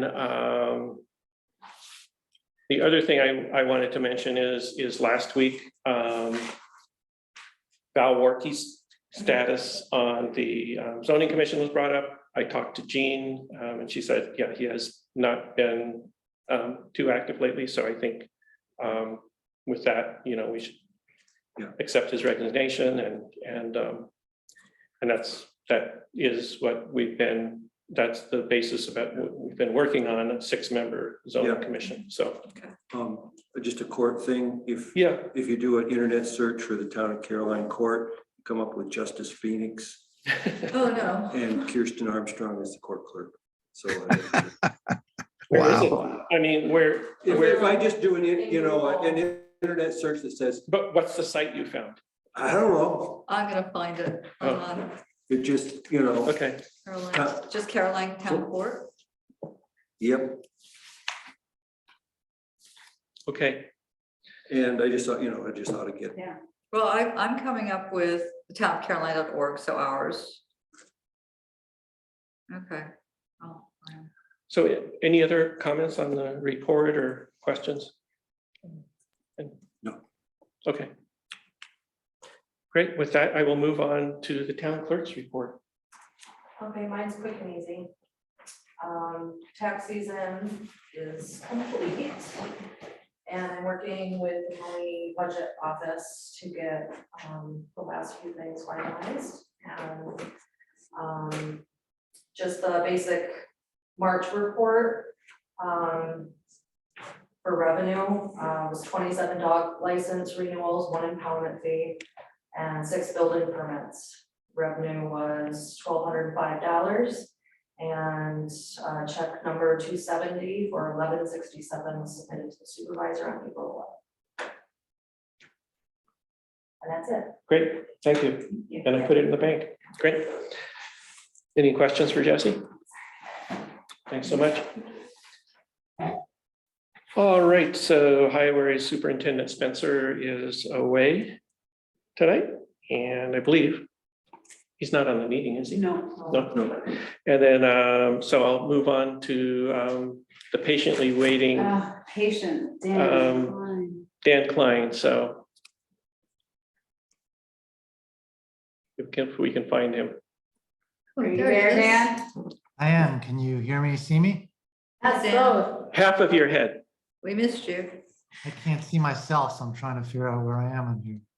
It's interesting. We can see the top of your head. The top, I was gonna ask which half. That's funny, I can't see myself. Okay. Let me try one more thing. There we go. Yeah. Okay. Yeah. All right, thanks. I know it's running late. I'm gonna talk really quickly. And of course, if you have anything, questions, just stop me. We'll start with the Board of Assessment reviews. So yes, as was mentioned, it's May 11th, 3 to 6 at the Town Hall. Really briefly, the Board of Assessment review, the local one, does make recommendations to the county, but no final decisions are made by the local one. And then so a person can go to the local one, or it can go straight to the county, as was said.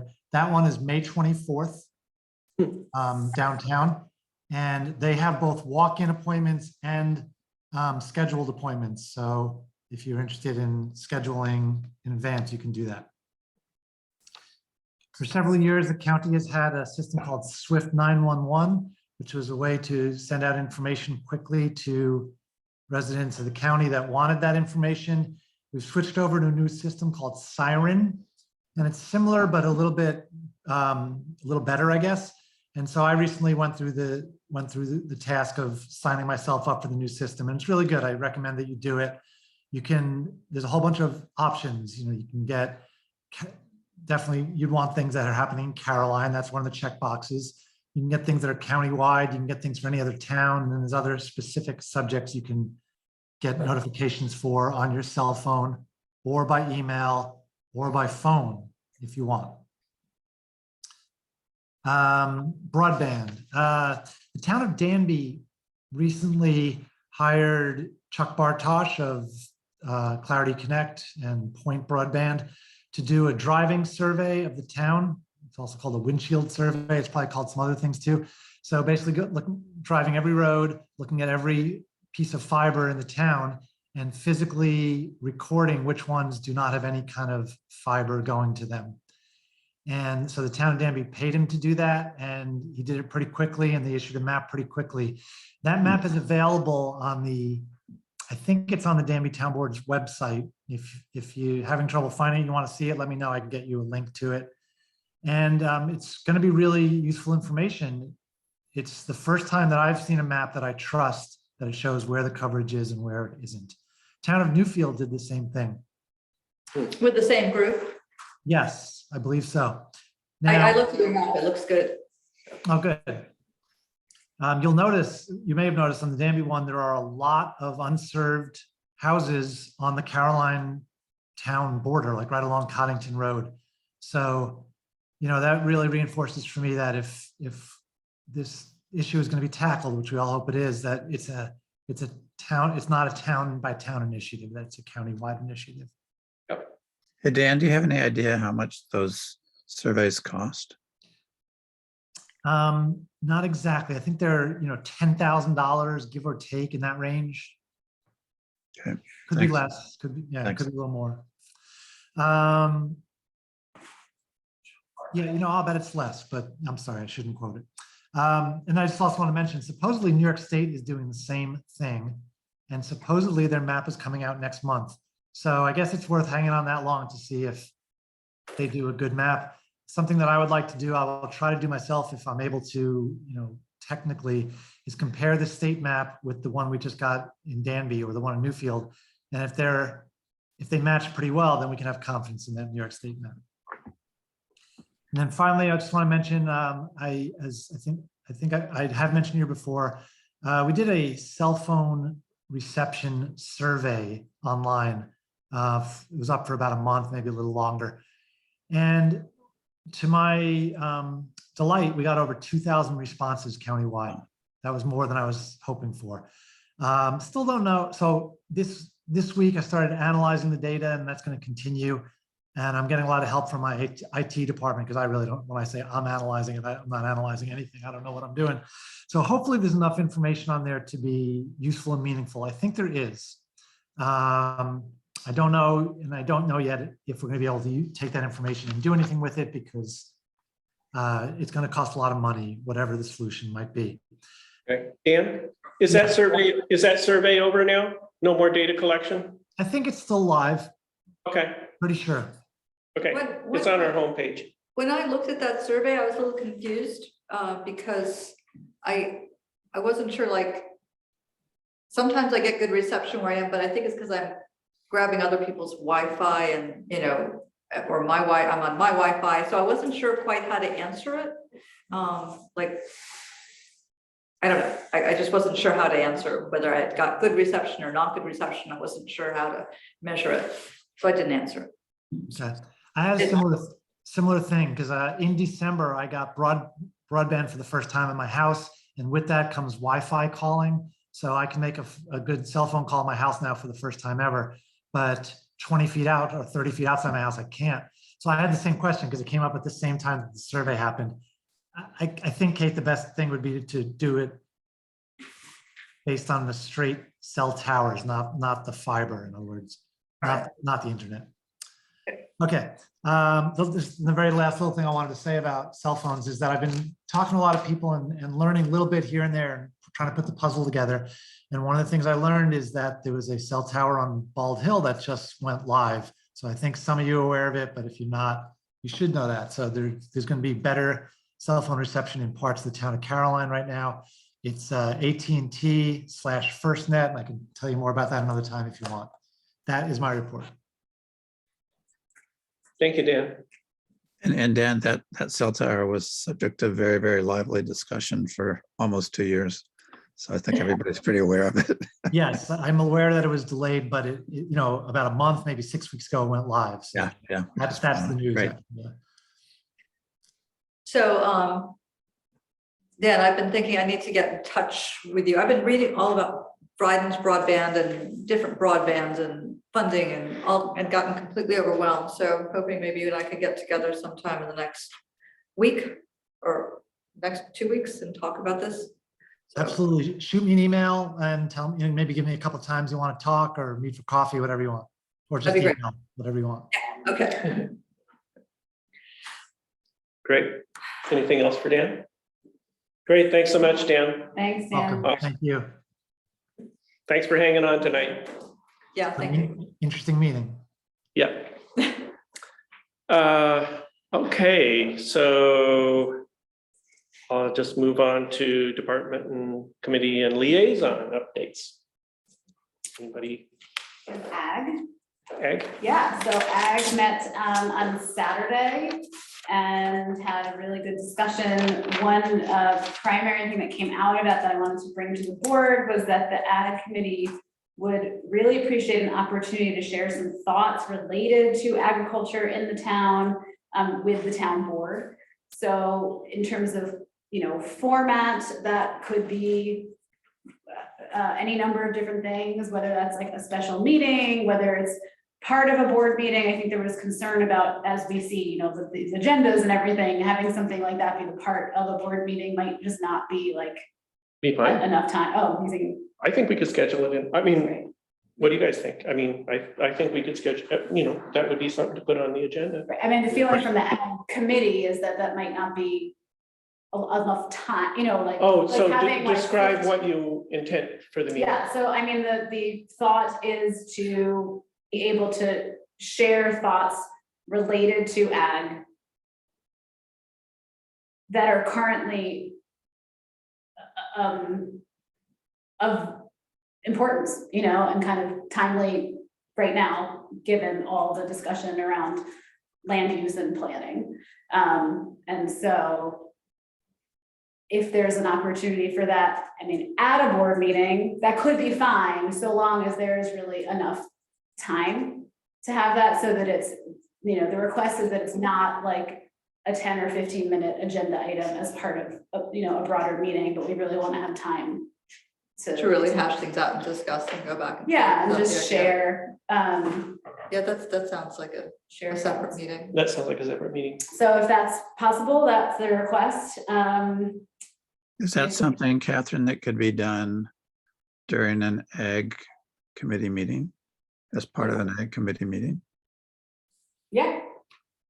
I mean, like that the whole board would come to the Ag committee meeting? Yeah, sure. And that would be a town board meeting then, really. Sure, right, then that technically. We would be announce it and everything. But we wouldn't have any agenda, it would just be. Yeah. Right. Meet the Ag committee people one and hear what they're doing. One agenda item, yep, I think that would probably be, that would be super. Yeah, that would be super. And then the other piece of business, and we can talk about this more if we want to now or not, but the other important thing that I wanted to do tonight was appoint Andrew Dygert of Dygert Farms, who's here tonight as the chair of the committee. Originally, I think on paper, I'm not even sure if it's technically on paper, but Don Barber, when Don Barber was a committee member of one, Mark, you referenced him as the chair. I might have been wrong about that. No, it's Well, the okay. reason I did that is because he was the only member. Exactly. So he had to be the chair. Correct. So now that we have a good group, and I have talked to Don about this, and he has, He gave it up. he was happy to have other people participate, so. How many people are now on the committee? Let's see, well, we have on the committee, Andrew Dygert. Don, Emily. Don, Matt James. Emily. Yeah, Matt has not Matt actually Hanks. formally I don't think applied he's with formally. Jesse, which that's, I think, technological deficiency more than anything, probably. Yeah, Yeah, but he is a member though. I mean, I thought he went through the stuff. I think there's Uh, a question. So there are some people who have, Who are attending, but not Yeah. formally members. I'd like to request formal membership. What should I do? Send Jesse an email. Okay. Okay. so that's where we are, with, membership. But, do I need to? You want to do it Do we now? need to do anything to appoint Andrew, or is he Yeah, if you want still to- appointed? Why don't you just do a resolution so we have it in the Okay. minutes and stuff. Will So do. that's great. Questions about the ag? Oh, sorry, Hmm. when's the next meeting? Do you have a next meeting? Oh, and we are in the process of figuring out meeting schedule, which will be a regular meeting and will be in the town hall. On the weekend? Sounds like probably second Sunday, Sounds but like second there's some Sunday. dickering about time. Correct. So we're confirming To be decided. to be decided. Okay. But we have something on the second Sunday. haven't We have settled on second Sunday, with some concern about it. So just so that these guys can plan if they're gonna have a town board meeting that coincides. Right. So the next one would be, if we do the second Sunday. Calendar.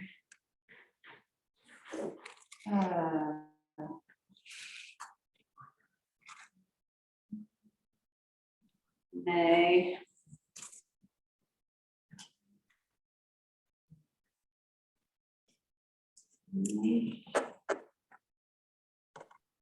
May 15th. May 15th. What time? That's not You gonna know work. what? Can I just mention that I think that right around that time is when the zoning commission is likely to be Hmm. holding public sessions, I hope. But I think that that's kind of likely. So I'm wondering if we might want to just maybe agree to do this, but agree to just coordinate the dates or something like that. Does that sound reasonable? Yeah, that's fine. And also just to say, I am not here the 14th, 15th, so for whatever is Wouldn't that be happening. the third Sunday? I mean, if Sunday's the 15th, that would be the third Sunday, 1/8/15. You're right. Wait, what? Pete Hoyt for the win. You are correct. Wait, what? I'm not as dumb as I look. 1/8, so in any event, but yes, we will figure out with the zoning commission, the dates, Tim. Yeah, And it might not be an issue at all, I think tomorrow night I'll know. okay. I'll let you know. It also there's like discussion if people would be ready by the. Exactly. Yep. We'll talk about it. So, but that was their request. Great. I think that's about it. I mean, the topics that we were kind of asking of Jay are some of the most important ones that we're exploring in terms of land use and taxation. So hopefully we can have Jay. Right, do the contribute to research that before that. conversation, And yeah. Yep. That'd be great. Am I correct that Danby has done some of these things? Like, I mean, That's a I good think question. Danby has done conservation easements, so they might be worth. Through the town. Mhm. Okay. Okay.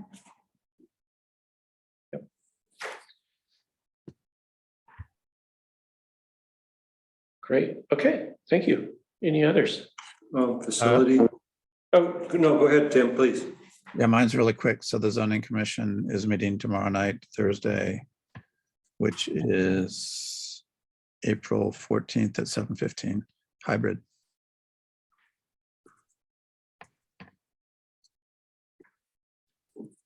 that's all you got? Thanks. Facilities, two things. Standby generation for electricity and event of power outage, gutters on the old town hall. There's a FEMA grant for hazard mitigation. I'd like to work with Tatum Energy to get, they have the solar panels. Solar panels would charge a battery system that would then kick in the event of power outage. You know, work with them to get it sized.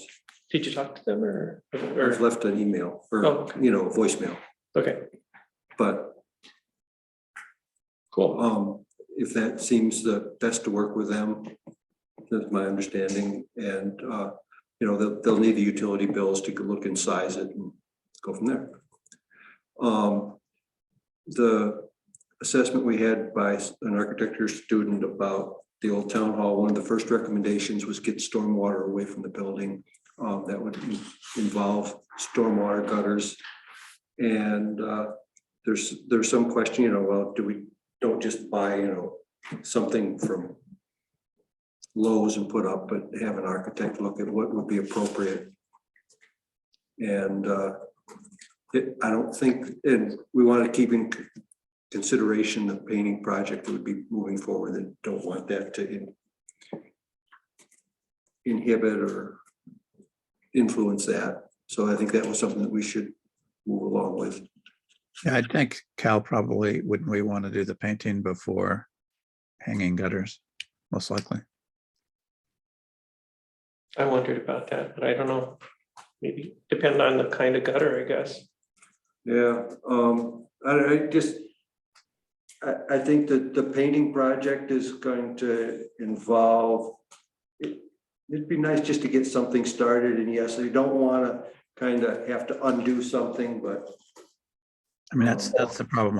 I actually did this on my house, and it's laid over what you would be painting, so that especially in relationship to the eaves, I'd really recommend doing the painting before hanging gutters personally.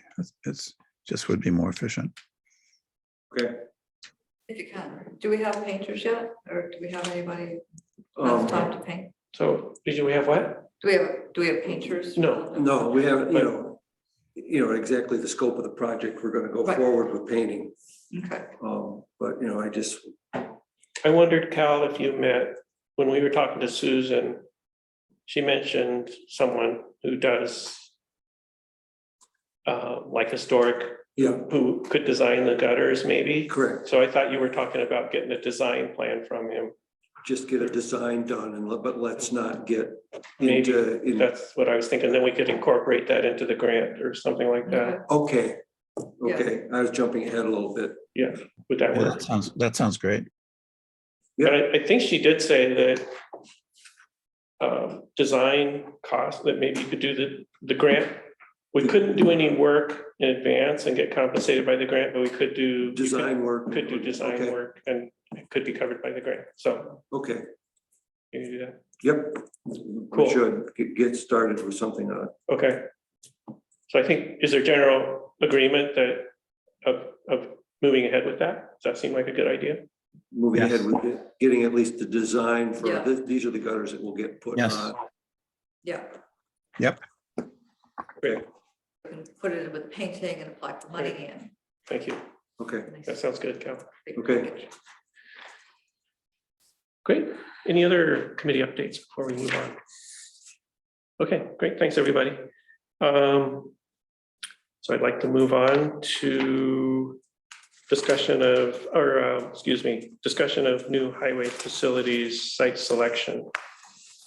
So this is we do have the LaBerge Group engineering report comparing 3 sites that we pointed them to. And I think we're all pretty familiar with them and have our notes and stuff. So and they all have, I think we have a good, they all have pros and cons. So so I'll open it up for discussion. Yeah. Or I can, I don't know. Well, on page 28 of the December 2021, they have site selection recommendations. Mm-hmm. And they have a weighting system that they went down through. That way. You sure can. My kitchen table. So I had a lot of disagreement with that weighting system. Because when I went through and rescored, they all came out about even.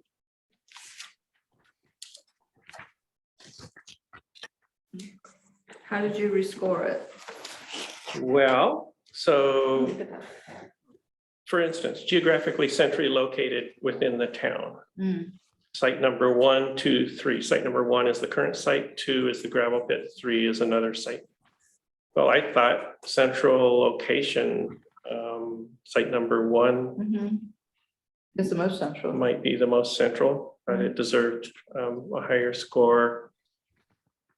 Yeah, I don't know. I mean, I just felt like a lot of these numbers are not quantitative. They're just arbitrary rankings of each one. So the point I made to the engineers was it doesn't seem, legitimate to just add up these rankings and say that this really means that much. Because I think a lot of the things under consideration, some of the things under consideration are more important than others to us in our judgment. Correct. So yeah. So is each of us gonna share our, like? Yeah, I don't know. I guess, Or how we're gonna- I guess, I'd be happy to start. Okay.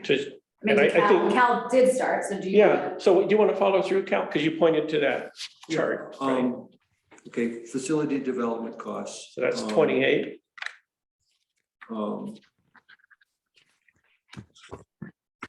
Sorry. If we went down through the list, like you said, geographically centrally located, to me, sites 1 and 3 are no different. If you want to do a site 2, I think is lower. Ability to expand future highway operations.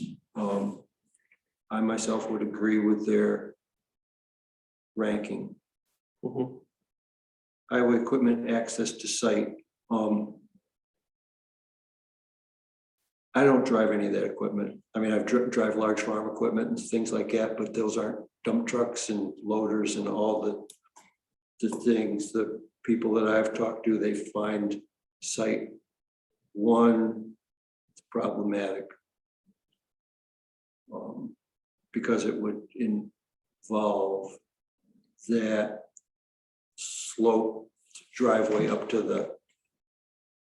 the area. Upper tier. That's very steep. Highway department access to the site, and to me, that's kind of the same as, well, no, that's the first, we already did that one. Highway department operational restrictions within the site. The LaBerge throughout the report seems to feel that site 1, the current site, is restricted, but when they talk current site, I think they feel where the existing building is, not so much the tiered area up behind. So I think there's some conflict there in their discussion. Or leeway. Material storage, I mean, just, I think in a new building, a new site, just room. I mean, this equipment's huge. There's a lot of stuff in inventory, just, sprawl is a fact of life.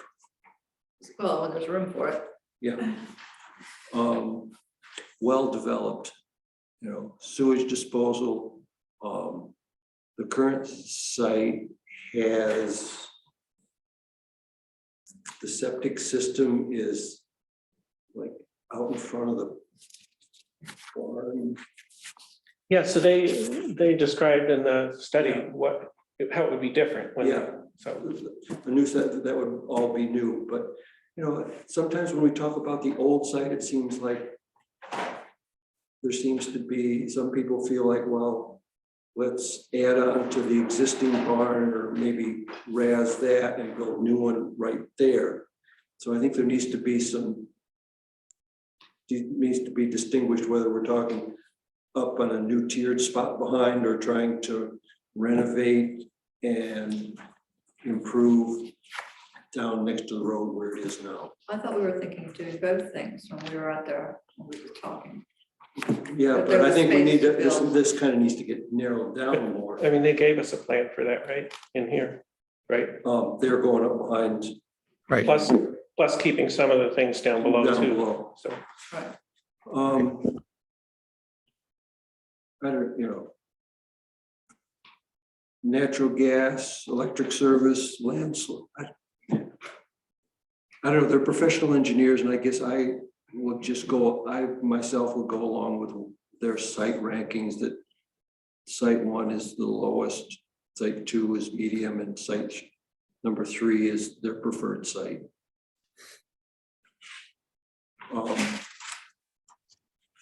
We've walked around out there, 4 of the 5 of us, and it seems like there's quite a bit of space in the upper tier, but I'm not a civil engineer.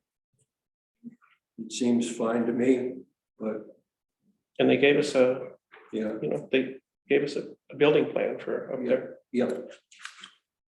But the site, once you build that building, you're with that site for a long time. Yep. So. That's right.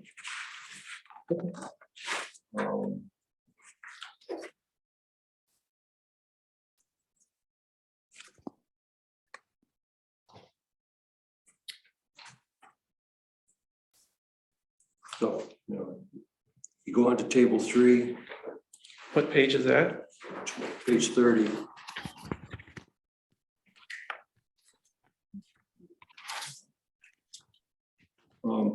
It's all about the same, pretty much, so, Yeah, it's all pretty much the same. yeah. It's also been mentioned to me on the side, just the problem with the walking away from the existing site is that land is probably got severe issues with just contamination. If we were to go somewhere else, that would need to be cleaned up. Right. I mean, I think nobody's really thinks that site 2 is a good choice. Is that correct? I mean, is anybody feeling like, can we just say that out loud, that we don't like site 2, the one in the gravel pit? It's my second choice. That's your second choice? Yeah, Okay. you work by elimination. Okay. So I think the highway superintendent is strongly in favor of site 3. We're not in favor of site 1 or 2. The engineers. Has anybody met with Bobby this last week? I had a chat with him. Yeah. I mean, he was mostly concerned about the gravel pit. I think he reflected that last week. And I mean, I gave him my impression that it didn't look to me like it was tilting in that direction. obviously prefers the virgin land. And I had told him, you know, that it seemed to me that if we didn't use the virgin land for all kinds of reasons, that my opinion, I thought that we could end up doing something really innovative and interesting by renovating what we have and then building new up top, having a much more robust plant. So, I mean, he didn't say no to that. He seemed to be a little bit less against it than I thought he would, but he obviously prefers Site 3. I think that that's just clear. But Cal, then, have you said everything you want to say? Yeah. Okay.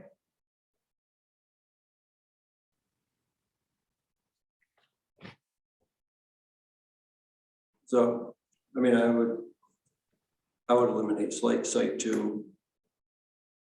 So.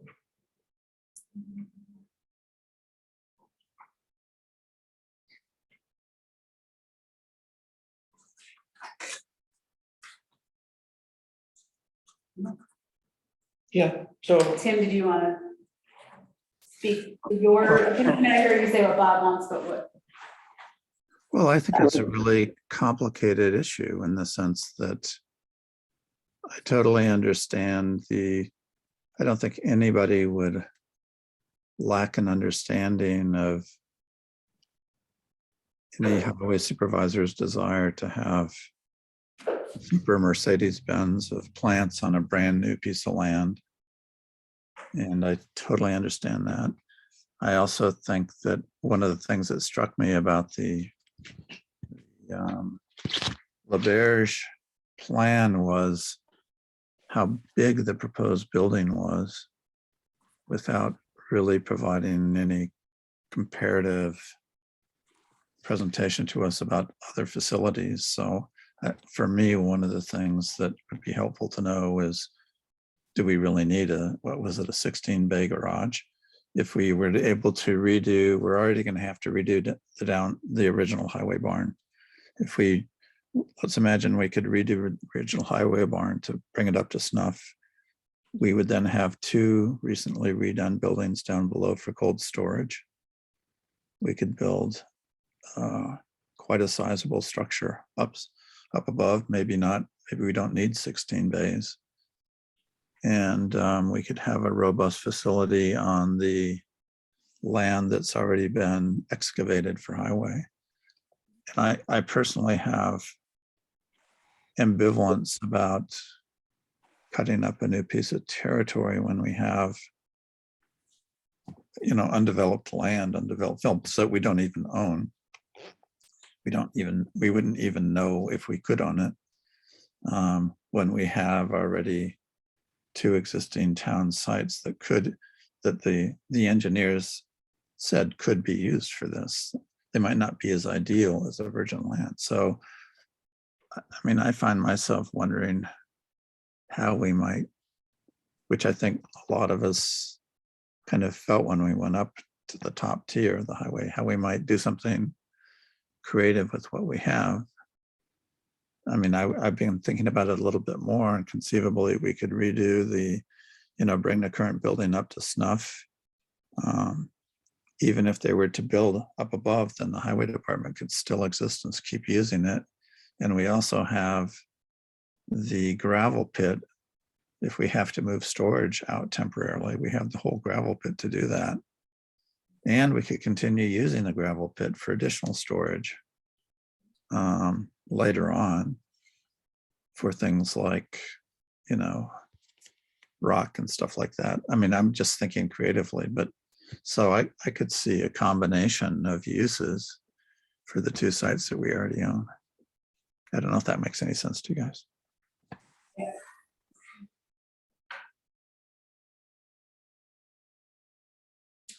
May I ask a question, engineering type?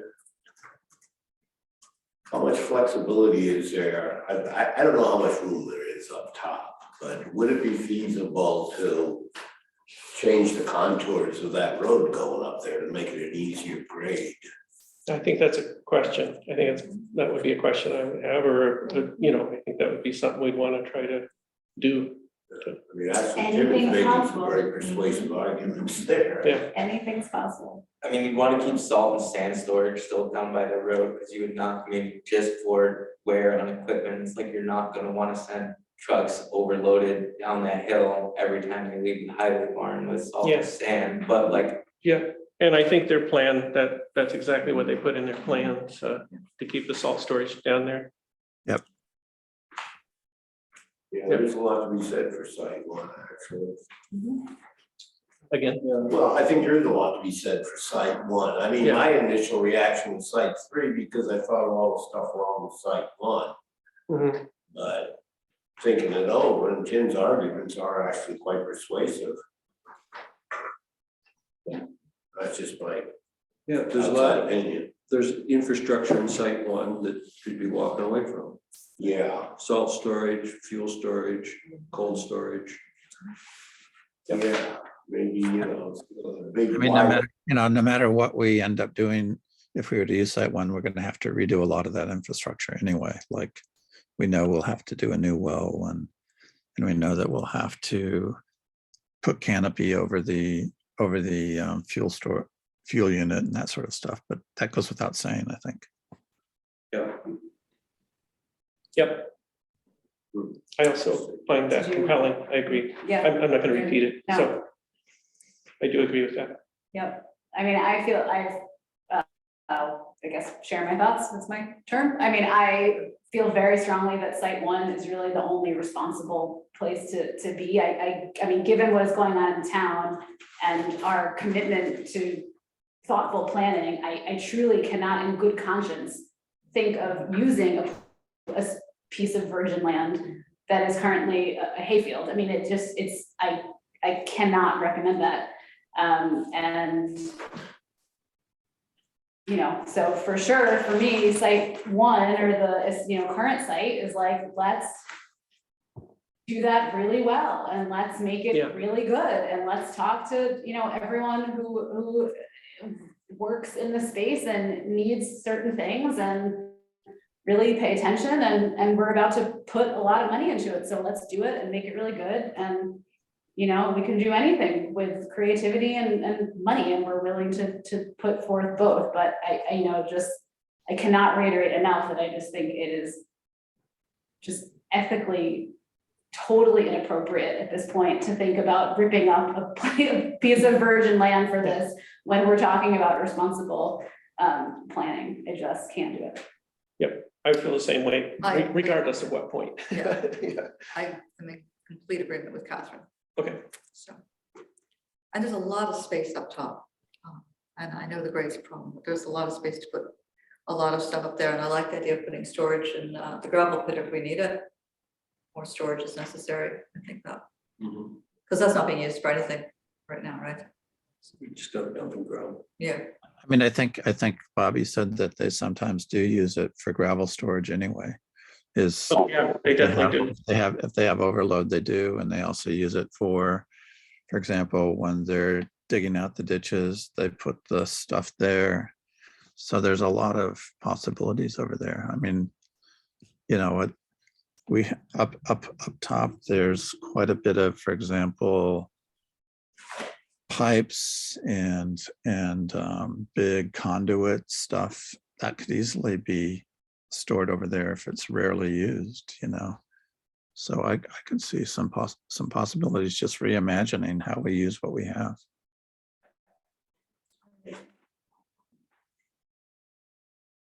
I am. Okay. Did you all disagree? Most of us. You, Kelly. Yeah, Yeah. I think that I am total also in agreement. But Do balloons fall from the ceiling I at don't this need, point? I feel, I think it would be, I agree. It would be really almost inspiring to rehabilitate and reuse the current site. And I think it's in line with the kind of philosophy and be good for the town and good planning. So I'm very sorry that Bobby's not here to listen to our discussion, but hopefully he can watch the video and understand where we're all coming from. That's a good conservative approach, and I appreciate that. I say that not facetiously. Do we want to offer a resolution on this decision? Sure. You should. So I will offer a resolution to select the site for the new highway facilities among the 3 sites evaluated by LaBerge. And based on discussion of the board, you will offer site 1 strongly recommended as something that's in line with our comprehensive plan and our feelings about the best way to direct this town development going forward. So. Second. I think Kate just. I got it. Kate beat you to it, Tim, so. That's fine. That's wonderful. And, yeah, so I do, I agree, I'm glad this is being recorded and we can all talk to Bob about it. So I know that he was favoring site 3, but I think this will be a really positive thing. And so we look forward to making that happen. No further discussion, call for a vote. All in favor, say aye. Aye. Opposed? Great, thank you, everybody. Thanks so much. And so, yeah, well, that was a big moment. Yeah. And so I think now, the next step will. We're gonna recycle all our ag plastics. What? We're gonna have ag plastics recycling. in our- So now we'll want to What's put the next out step? an RFP for the design and of the facility. Is that what? What about funding? At the design and funding and Okay. planning, or yes. I mean, they kind of have a rough design down. But we're thinking that, that more than we want. And I'm taking the design we got as sort of a cookie cutter. I saw it as no. You could make it bigger or smaller. Yeah. Right. So. I still want to visit some other town barns and talk to Bobby about what he needs and how this might work different. But I think getting funding going, as I understood it, was a logical next step. And that would be part of the whole process, right? Yeah, the actual design would be step 3, but secure, I don't know, but you gotta, if you're gonna fund, what are you gonna fund? You gotta say what it is, yeah. But I just know that I've been contacted by LaBerge saying, if they'd like to like us to have them do a presentation on funding options. Well, I think what I'd recommend is our doing the RFP for the entire package. And of course, LaBerge would be welcome to put in a bid and could do a presentation as part of that bid if we shortlisted them. Because it would make sense. It's going to make sense to have the same outfit coordinate fundraising with Absolutely. Design. Yeah, it'll be necessary. So we need to put together an RFP for funding and design of a building on site 1. Well, we need to have building and the renovation. That's kind of a complex, right? I mean, it's a whole- Right. Yeah, there's what renovation goes on. Yep. Okay. Great. But just to add to that, are we going to be able to still start showing up the current building as soon as possible for safety purposes without waiting for all of this to go? You hear what I'm asking? Yes, and I think we need to be doing that. We have to do that. Yeah. Yeah, And it'll be the good thing with this plan is that then won't be wasted money. True. Right. So do we need to put out a different bid for that? To take care of the building now or immediately? Yeah, I think. Well, I think the question of that we still need an actual assessment on like what is actually required in that building, which I think we've Okay. all individually had, conversations with Bob and, like. He's Depending already- on timing and all of this stuff, it's like obviously safety issues, electric, like things just have to get done. And if there are things that are hazardous, they need to get done now regardless. Things like kind of roof that's currently on it, if it can last 5 years, then maybe it doesn't need to be done. If it's only gonna last a year, like depending on the timing of the rest of the stuff, I think it's just a coordinated, like. All right, so we need to have it assessment. assessed of what it needs to last until until the larger project, right? So how do we do that? I don't have, Well, I thought Bob had just- already, Well, we've got a very leaky roof and, I thought he had reached out, right, to Austin. yeah, right, and just. That's what I thought. When I talked to him the other day, he said Austin hadn't gotten back to him yet. Correct. okay. Well, so. We are- need to work, we can address those issues head on right away, right? I mean, there's no question we're committed to like safety concerns in the highway barn, like. Right, just to be- right. Yeah. So Yeah. if we are told that there's something that needs to be dealt with immediately, we will deal with it. immediately. Yeah, Well, can I make one quick observation? Sure. I did read the report. I was really surprised that they had a 16-bay storage facility. I mean, that's more than double what we got now. yeah, we were asking that same question too, so, yeah. Thank you. Okay.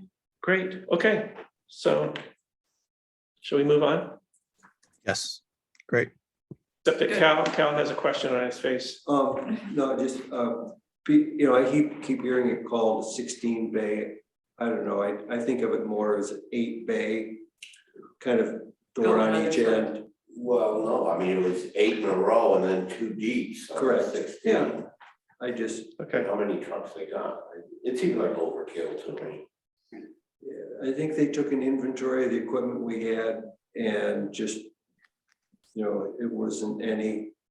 We went down with them, equipment list, there's a number of trucks, excavator, or not excavator, but great all. I mean, inside storage, like it does pay for itself, and if you are going to build a building, it's like you may as well be able to store your equipment inside. It's like, it's not frivolous money, it's like leaving stuff outside all winter is really bad for it. Well, what we're now contemplating is eventually using the current shored up facilities for cold storage, a lot of that. yeah, so anyway, it's Yeah. definitely point well taken and something to be evaluated, so. Great, so. Yeah, so Moving. should we move on? So I'll offer the resolution supporting legal clarity for municipally owned broadband. And so I will offer that resolution. I'm not going to read it, but Second. it is on the podium over there if anybody wants to grab a copy. So, I read it. yeah, great. So I think it was seconded by Catherine. Any questions, whatever? So I don't actually know the details, but I do know that I support legal clarity for the right of municipalities to do We this. support knowing more about how to do this. So if there's no further discussion, I'll call for a vote. All in favor? Say Aye. Great, opposed? Okay, thank you. Discussion of use of ARPA funds. So I don't have anything to offer except that I'm still hopeful for broadband.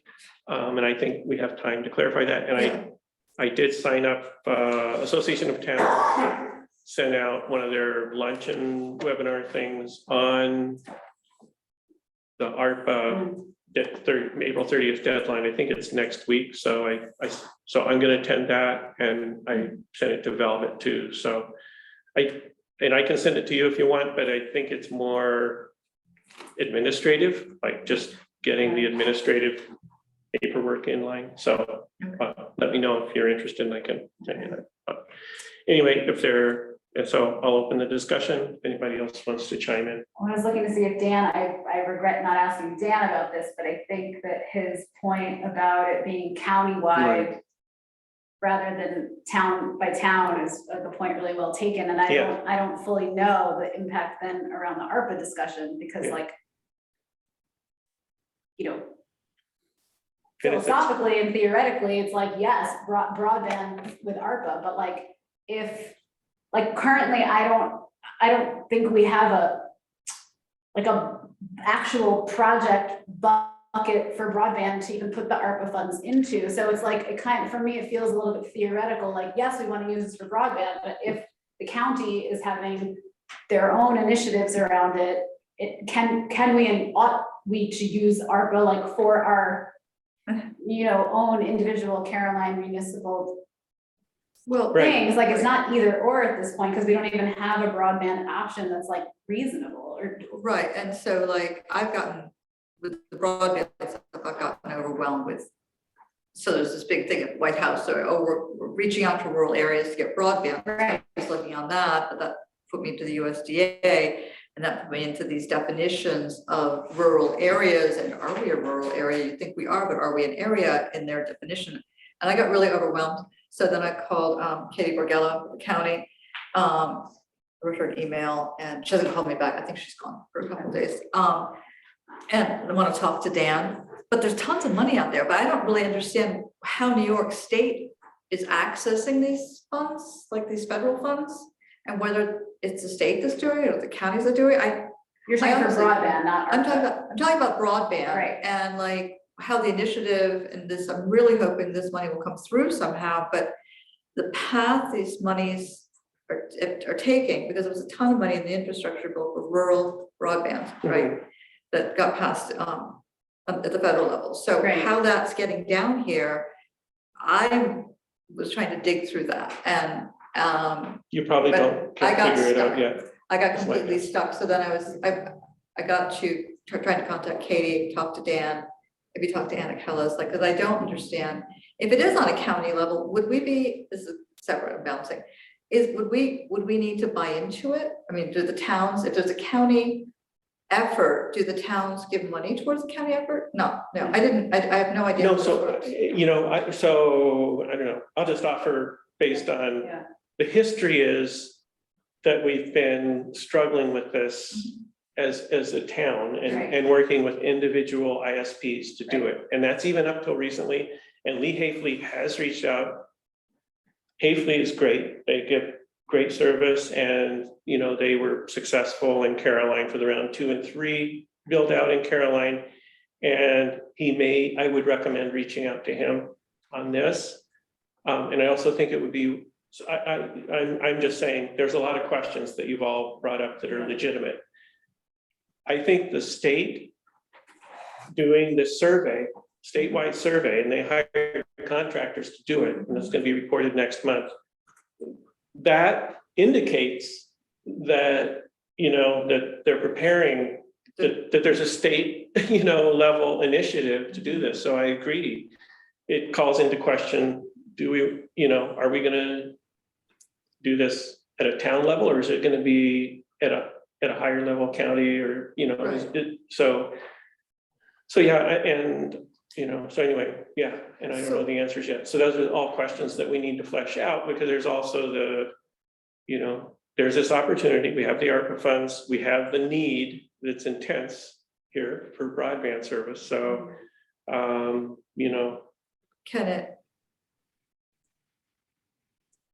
do we have to decide now what to do with the ARPA funds? No. Okay.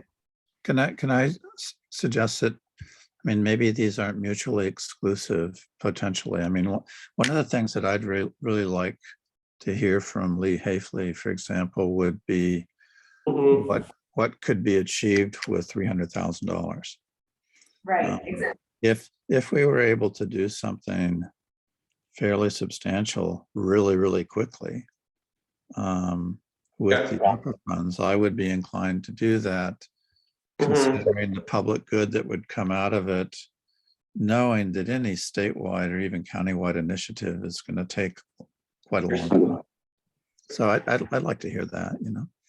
I totally agree with that. I mean, I guess that's what I'm referring to when I say, like, do we have a place to actually like put the money that would do something? If yes, then I'm like, I'm all for broadband. If that's not a thing that we really have, then, you know, just broadly categories as we're like spitballing about ARPA. I mean, emergency services and ambulance and all these things. I realize all the larger issues, we're not gonna just have an ambulance service. I totally recognize that. But are there are things that our existing emergency services would benefit from or need or want in terms of, I don't know, anything, training, continuing education, whatever. I mean, I don't know, but like in terms of big categories of ARPA, I guess I think about that. And then I would also think about what are our other land preservation strategies that we might be envisioning. And again, this is like not, I don't know how COVID related, you know, we need to figure out where this falls for ARPA, because I know it has to be COVID related, but if there's hardship around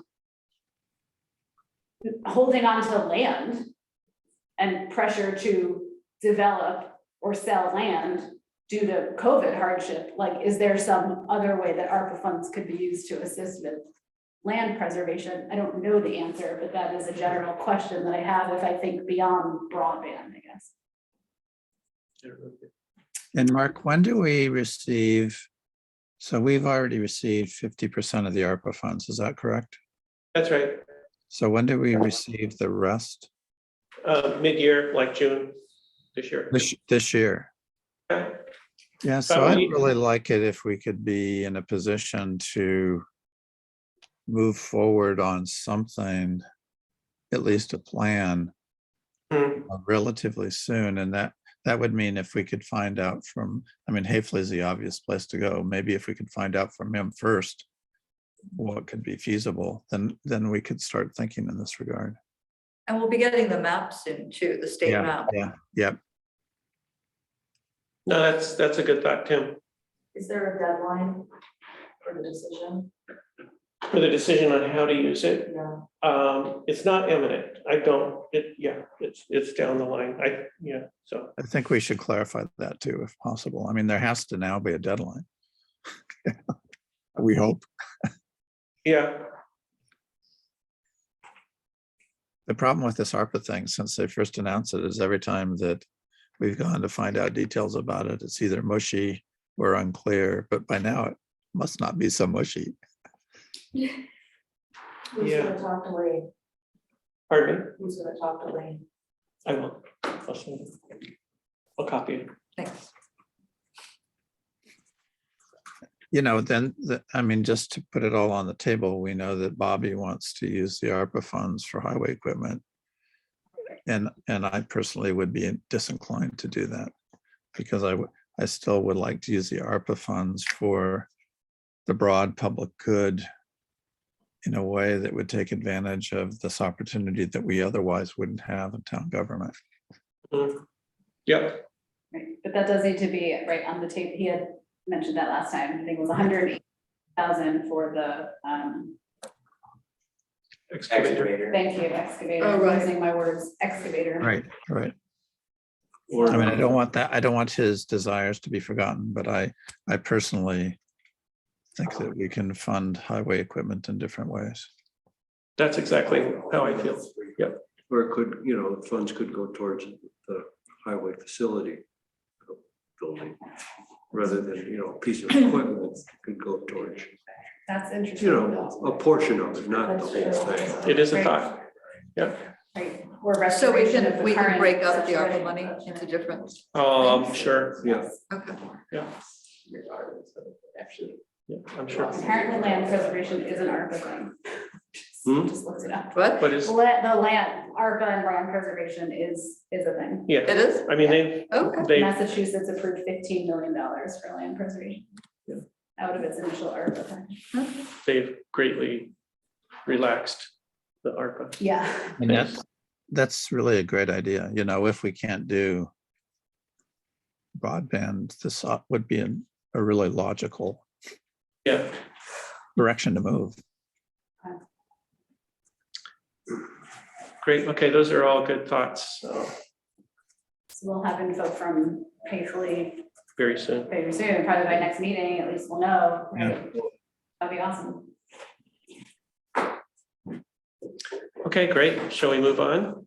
Mhm. Okay. Everybody satisfied with that? Yeah. Thank you. So open a discussion of the extension of land use moratorium that came up in the privilege of the floor. It's obviously a topic that people are interested in. I'll just say my own impression of, I think it's really good that we brought it forward tonight, because it is something that we need to consider as the current moratorium will expire on August 1st. And the zoning commission's work is still ongoing. And so my thinking for tonight, I think I said that earlier when people were here, that I certainly don't expect us to make a decision tonight, but I think we should discuss it and, discuss kind of the information that we feel we need to make a reasonable decision. So just open with that. And I don't know if you want to lead, Catherine, you sort of. Sure. I'm fine. Go To ahead. blame or thank, I don't know how to put this on the agenda. I guess I have some serious concerns about the moratorium remaining for a variety of reasons, but primarily because the feeling among our community around excessive restriction is present. And I'm not judging rightly or wrongly that sentiment, but that sentiment is here, and I think it needs to be really paid attention to. I also think that just human behavior being what it is, I think when people feel put into a corner or people feel desperate, we all act in ways that kind of correspond to that. And what I mean by that is like, we recognize that there are ways to have a waiver, or there are ways to have an exemption, or there are ways to kind of deal with things, and that is all on paper really true and correct. But the feelings that brings up in people and just the general like tenor of the town around that, I think is like important to keep in mind. And I would like to just reduce barriers broadly for people, whether that's in effort, paperwork, time, emotional investment, and so on.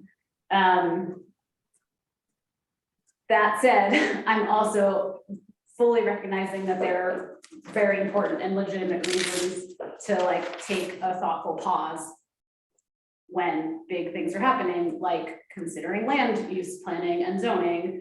And so I don't want to undersell the importance of a pause generally. So I guess those are my feelings about it. What would be very important to me would be to have local residents of the town have their barriers diminished and their restrictions diminished. So I don't know enough, to be honest, about the legal structure of the moratorium as it is, or whether and how, if it could be edited, I don't know if that's the correct word even, to say, for example, residents of the town, local landowners of the town, local business owners of the town who wish to do local things in the town and support the town. I personally do not wish for them to have a moratorium imposed upon them anymore. I just don't.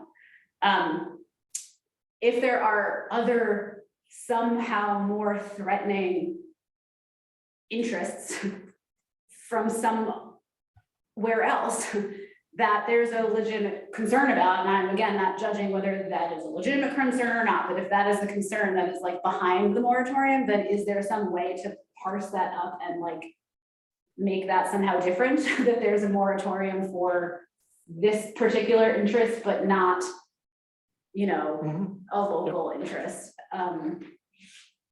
So those are, I guess, my broad thoughts, and I think the reason why I wanted to talk about it now is just because looking at the calendar, I mean, it's April, I think, it's April.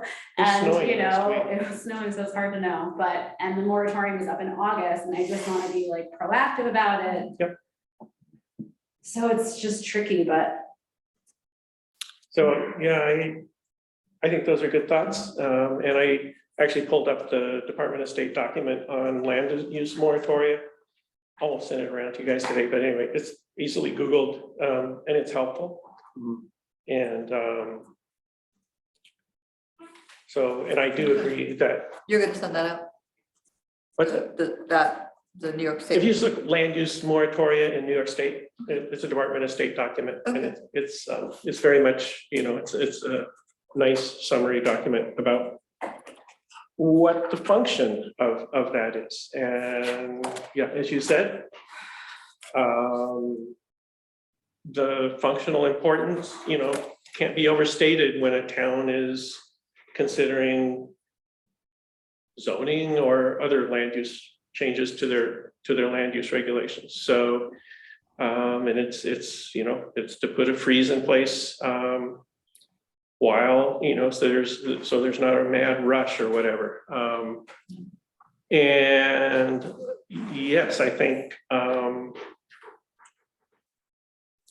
I was thinking the same thing, that the moratorium and the document talks about this, that you can tailor it to what the community's concerns are, to what your most serious concerns are. And so, and I think that was recommended to us previously when we adopted the last moratorium. And I think that's something that I think would be helpful to the community to reduce barriers to things that we're not worried about.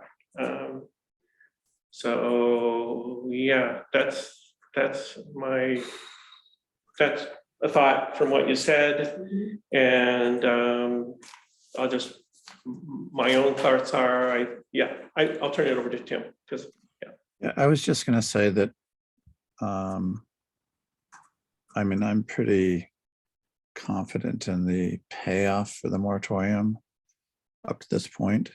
And I think that one of the things that we could do as a board is start thinking about how we're going to conduct our process once the zoning commission makes a recommendation. So that we can begin to take into consideration what kind of time frame, let's say we were to extend the moratorium, what kind of time frame we feel we could work within. I personally think that whatever we get from the zoning commission, were we to move forward and considering it, so much of the work has already been done. It's not going to take us, hopefully, anywhere near as much time as they put into it. So maybe we can just start talking about that casually, how we might think about proceeding, how we might structure, how we might imagine structure and public input at that stage, you know, and just at least if we did that over the next couple of months, that could give us some further imagination about if the moratorium were extended, what that could mean. I mean, we extended it this time based on the recommendation of our attorney and in relation to the length of time. And I'm sure that he will weigh in again, but I don't know if that, I just think that might be helpful for us to start thinking about a little bit. Yeah, I agree, Tim. We're gonna need some sort of an estimate. That's, yeah. So I just want to add that a number of residents that I know who've talked to me, you know, on Middle Road are very glad that there's a moratorium in place right now. They're very concerned about the development that was taking place in Middle Road and would be very concerned about, but they are concerned about what's going to happen and what's going on with that. I don't have any answers right now on that, but that's another part of the community that has not been as vocal, but is there. So. And they're very supportive of it. So. Yeah, but that's where we can tailor things. Can we? Well, see what you think. Read the document. Okay, we'll read the document. Yeah.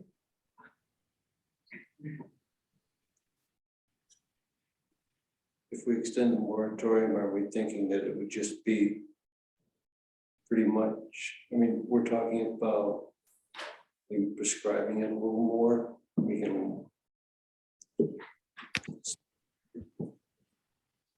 I think so. Is that what you mean? Yeah. Kind of like elaborate. Yeah.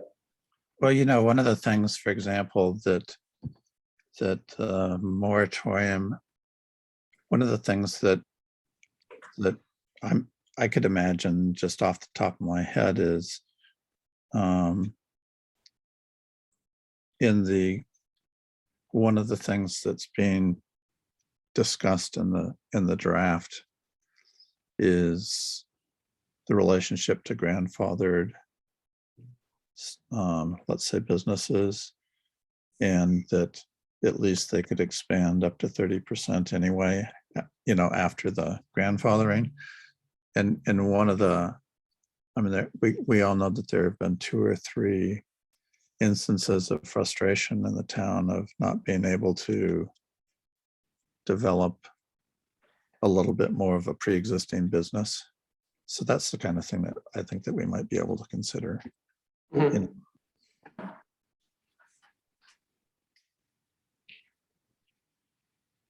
Yeah, I need to read that document, I think, before I say much. I've got a lot of questions in my head, but I need to read it. So. Yeah, we have plenty of time.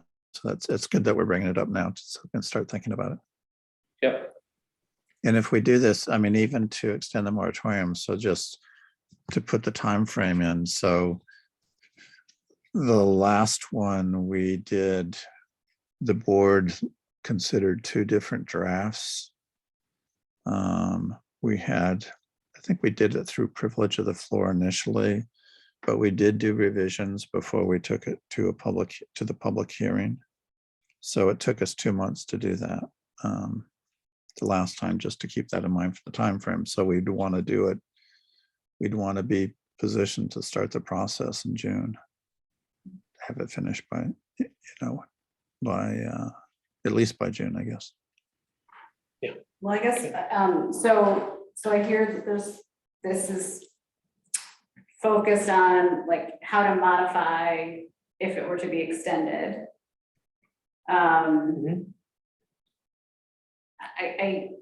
What I guess didn't mention that I want to make sure to mention is that my preference would be to do whatever we possibly can, deal with site plan review or existing laws that we have, and do whatever we can do to strengthen those, to deal with the things that we're concerned about so that we could lift the moratorium. Like, that's one option, right? And the other is to modify the actual moratorium. And I guess that the thing that we're not really talking about is what are we worried about? Like, what are the things we're actually trying to stop? Because what are we worried about moratorium? So just to be perfectly. I think we need to be clear about what we're worried about. I will, you know, we're worried about the location of enterprises or activities that are incompatible. So and the only thing that can do that is zoning. So I think, you know, that's, so to me, I mean, I think that's a huge, I mean, that's what zoning does. It creates zones and specifies what can happen in each zone so that the businesses or landowners can have an understanding and reassurance about, you know, what's appropriate in that particular location. So to me, that's, I mean, that's the essence of zoning. And, you know, like, so site plan review, people have mentioned site plan review, as Guy has told us time and time again, it mitigates allowed uses in any, you know, wherever it's allowed, it mitigates allowed uses. It can beef up, zoning can beef up site plan review in specificity and design standards and things like that. But I guess I'm just saying, I really feel it's important to, as far as I know, zoning is the only tool that a town can use to guide what goes where. So, and that's what I'm concerned about, what goes where.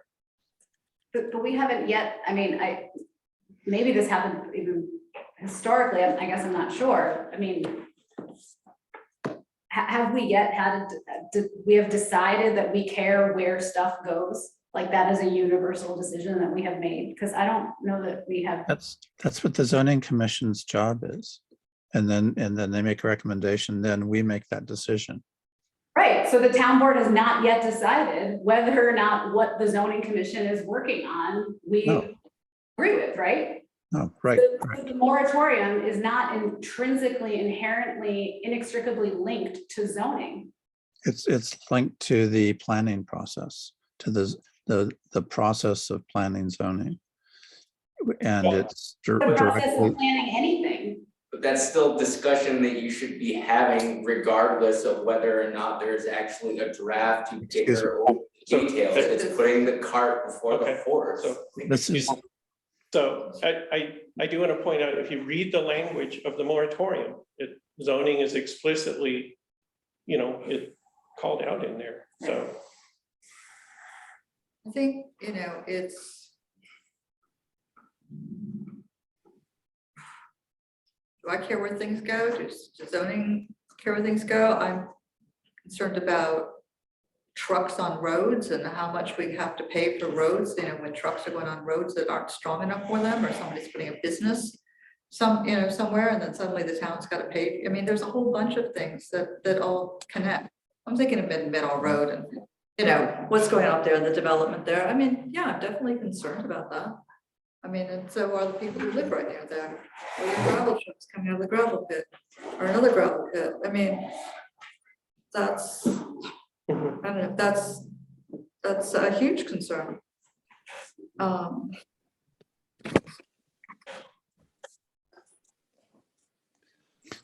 I just might come back to Catherine's question about site plan. So let's just to step back a minute. So now it's almost a year and a half ago, the Task Force for Land Use and Economic Development did review the current site plan law, made extensive recommendations for it. When we formed the zoning commission, we made a decision as a board that it would be legally, were we to do zoning, it legally enhances site plan to have it folded into zoning. And we've gotten actual legal opinions about that. So our decision at the time was then to ask the zoning commission then to address that as part of their process. And they have indeed planned to fold. The reason that that quote unquote draft thing is long. Part of the reason is because the site plan review has been folded into the process.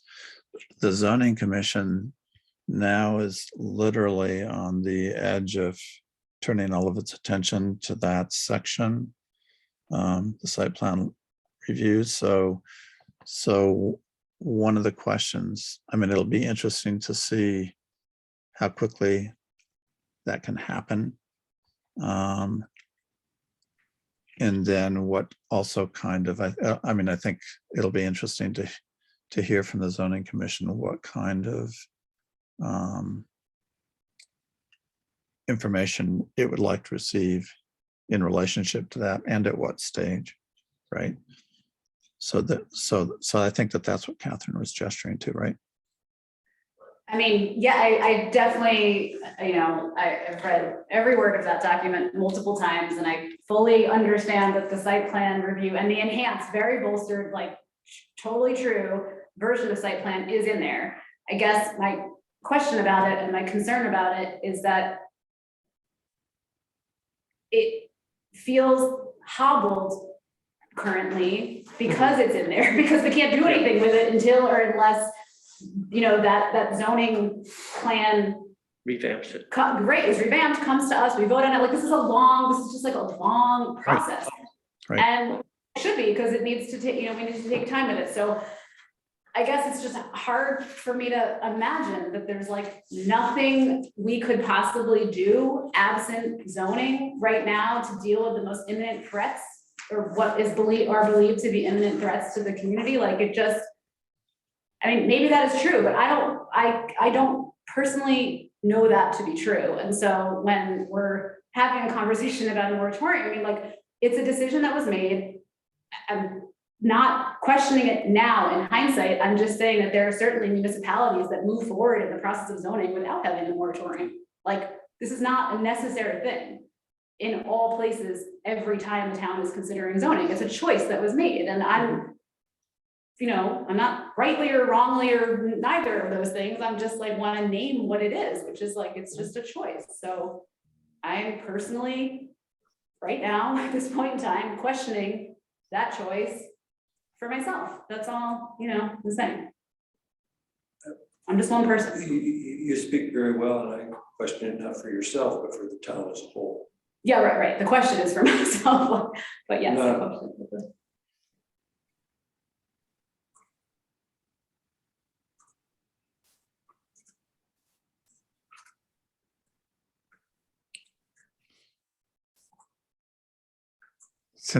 Since it's now.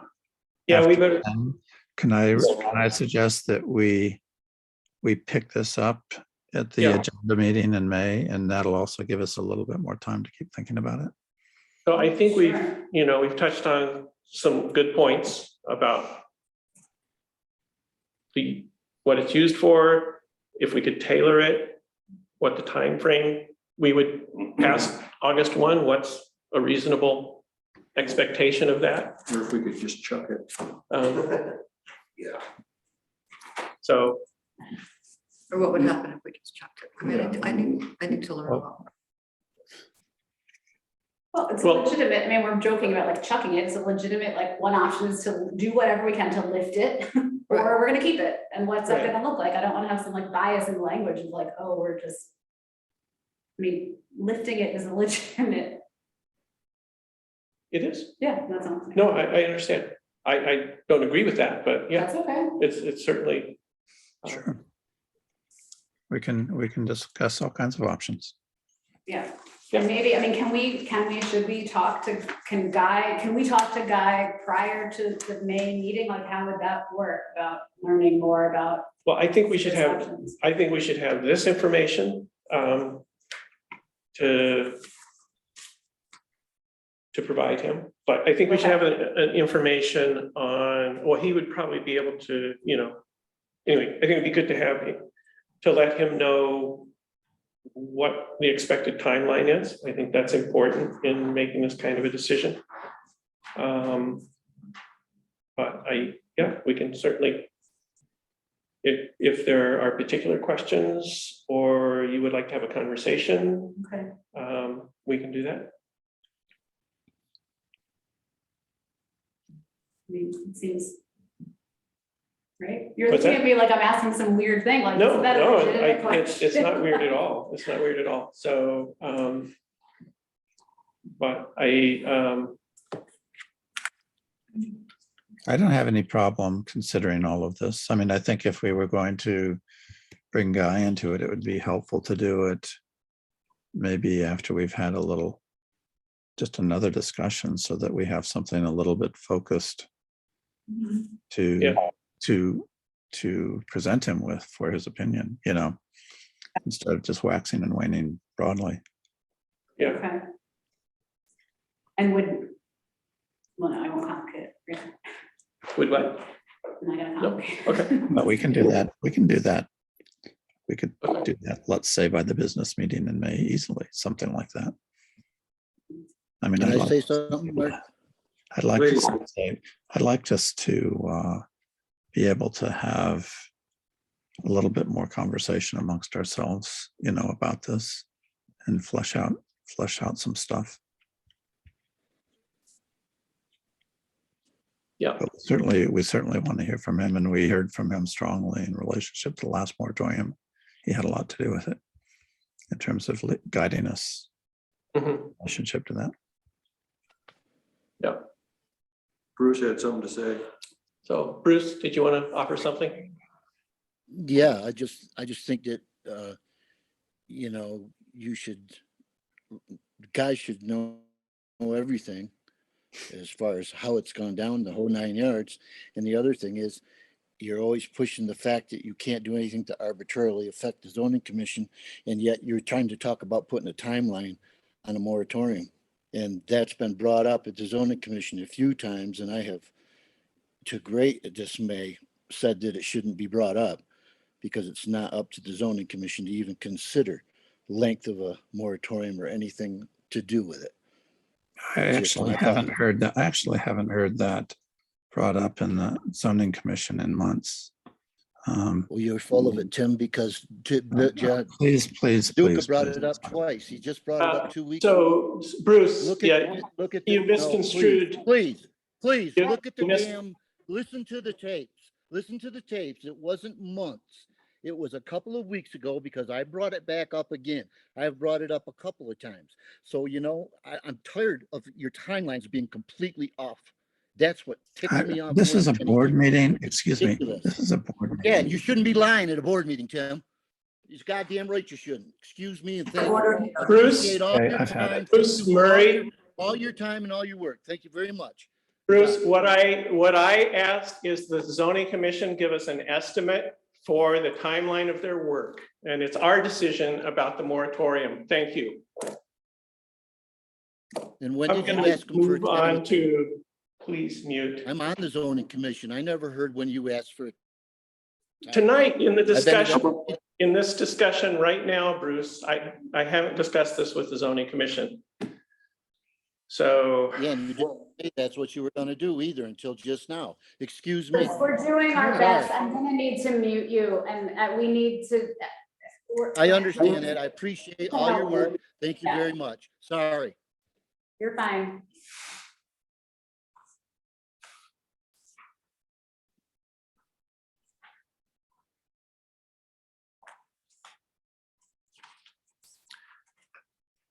I'd like to move on from this discussion. Is that okay? That's totally fine. Can I make one comment about the discussion? Yes, you I may. don't know if this is gonna be helpful, but I'll try anyway. There's obviously a lot of contentious energy around what's going on with the zoning commission. And I'm just gonna say that it concerns me, and maybe this is a conversation we can have, I mean, privately, Tim, Nan, Bruce, I don't know, but I would really like for this to be able to be resolved in some way. Like, this is not a workable dynamic. And I agree. I just would really offer some like serious curiosity around what we can do to work with this. I think it would be important. Do you have a suggestion? Well, can we have a meeting? I mean, like, I'm not, there needs to, I would think it's a good idea. suggest a I think meeting that's a of great idea. involved parties so that Yep. we can like sort this out, and if it needs assistance with mediation. Yeah, I mean, I'm happy to do that, I don't know if that would be helpful, or someone outside of this whole organization, I don't know, but this is like really important Yeah. that we can communicate in a, productive way. Tim, do you have anything to say as liaison? I mean, we can't have this. Well, I mean, I think that I'm quite concerned that the zoning commission has not been heard from. And that's something that I've always thought has been important, is for the public to recognize the work that this body has been engaged to do, and to provide them with a suitable umbrella for them to present their work, which is, I think, the responsibility of the board.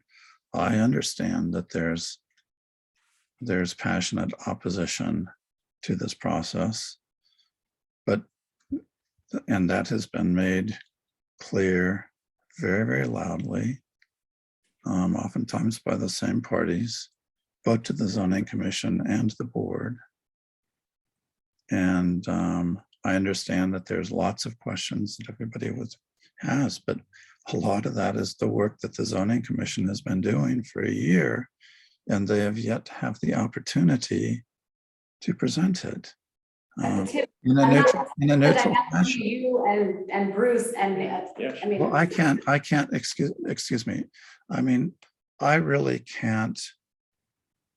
I'm not going to go down that path, because I don't feel that I deserve that aggression. I have been very, very neutral in the zoning commission. The statement that I just made was simply a factual statement. And I'm sorry if one party feels so aggrieved, but. Well, I would respectfully That's one ask that party. you all work this out, because it is disruptive and it's not helpful. That's my request, and I'm happy to help in any way I can, but that's what I'm happy to meet with Bruce. yeah. I'm happy to meet with Bruce. I'd be happy to meet with Bruce. I think that would be good. Thank you. I do think also that it would be really helpful for us to, as a group, revisit the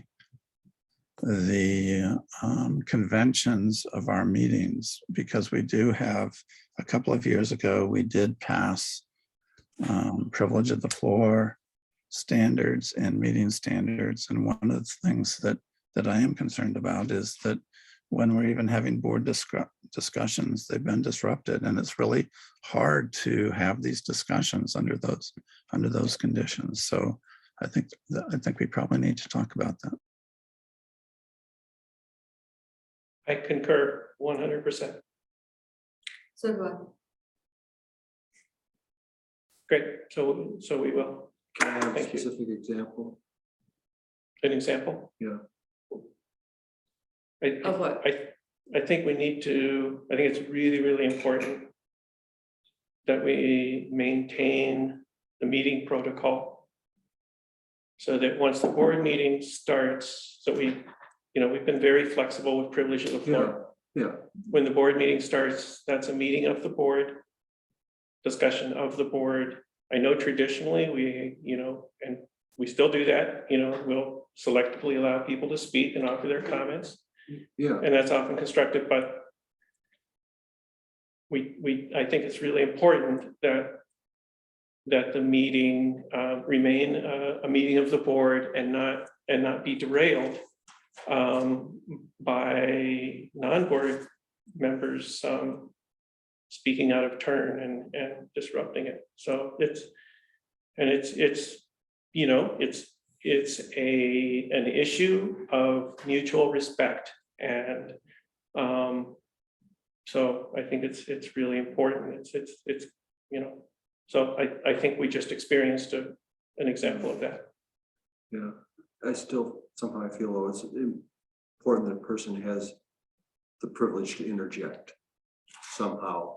Maybe it's not handled quite appropriately, but things come up. That's a decision of the presider, right? Yeah, it is.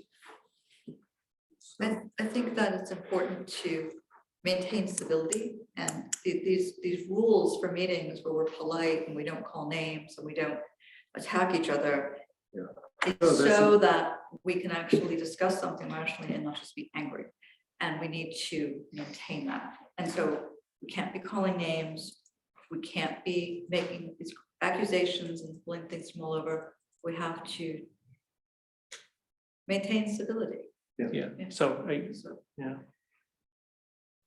Anyway. Let's think about it. So thank you, everybody, for working towards that goal. We're all human and it's a constant work in progress. So, but I do think that it's something we can, I saw something at the, I think it was in the Aurora room at the town of Ithaca, and it just had the meeting expectations and just hanging up, it was in a framed thing and. Where was it? In the Aurora room. I think I saw it in my files the other day. I think I took it at the Aurora room, but it's just basically Robert's rules Yeah. in different language. Well, we have guidelines with the privilege of the floor. What's right? that? We do have guidelines with the privilege of the floor. Yeah. And being civil and not, Anyway, okay, let's move on. I think this is going to be one of the late night for us. So approval of the minutes of April 6th. I can't even hear my bedtime alarm because it's in my bed on the Yeah, other side of the table. but it went off. So I did put the wrong, we approved the March 9th meeting minutes last time, so I'll offer approval of the minutes of April 6th. If anybody has comments, those are the ones that Velvet took last week. they look great. Thanks, Velvet. Great, okay, so they're hereby approved. And offer a resolution to approve the vouchers in the amounts of $22,863.05 for A fund, $56,675.91 for DA fund, $368.79 for the streetlight fund. And do I have a second? I'll second it. Seconded by Cal. And anybody add them up differently? No? Okay, so I'll offer a vote for approval. All in favor? Aye. Aye. Opposed? Okay, so I would like to ask a question. We're here at adjourn, but because of the start of it, I received a letter from a resident of the town of Caroline, and she asked me to read if I would read it aloud at the next town board meeting. And she left her address as well as phone number, and I said I would. But just the course that things took, I didn't ask to have it, to read it into the record. So are you doing this off the record or? No, she wants it on the record. Oh, you mean, so you didn't have time during privilege Well, of the floor because it during got privilege, just so chaotic. the way things were. Yeah. going. So, and I do have a couple resolutions I want to offer from appointing Andrew and the charge rate thing. So I'll do it after that, though. Go ahead. Is it okay? Then this is from Tricia Ward. She lives at 708 76 Road. Dear Caroline Town Board, I'm a lifelong resident of the town of Caroline. I currently live at 708 76 Road, Brooktondale, New York. I have young children who play outside here, and I am in fear that they may be hurt or even killed. The people who own the property next door to my house installed a huge solar farm. It is his property and he can do whatever he pleases with it. But it is his responsibility to secure these panels with a locked fence that is high enough so that children cannot easily climb over it.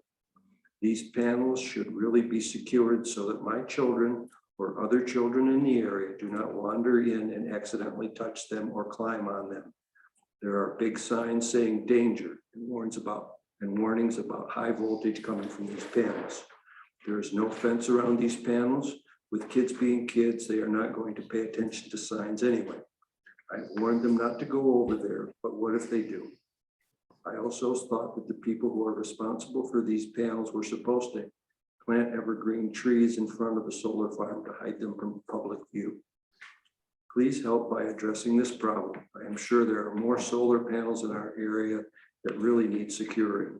It is not for me, other than the fact that I'm worried all the time, but for my children and the other children in the town to make them safe. Sincerely, Tricia Ward.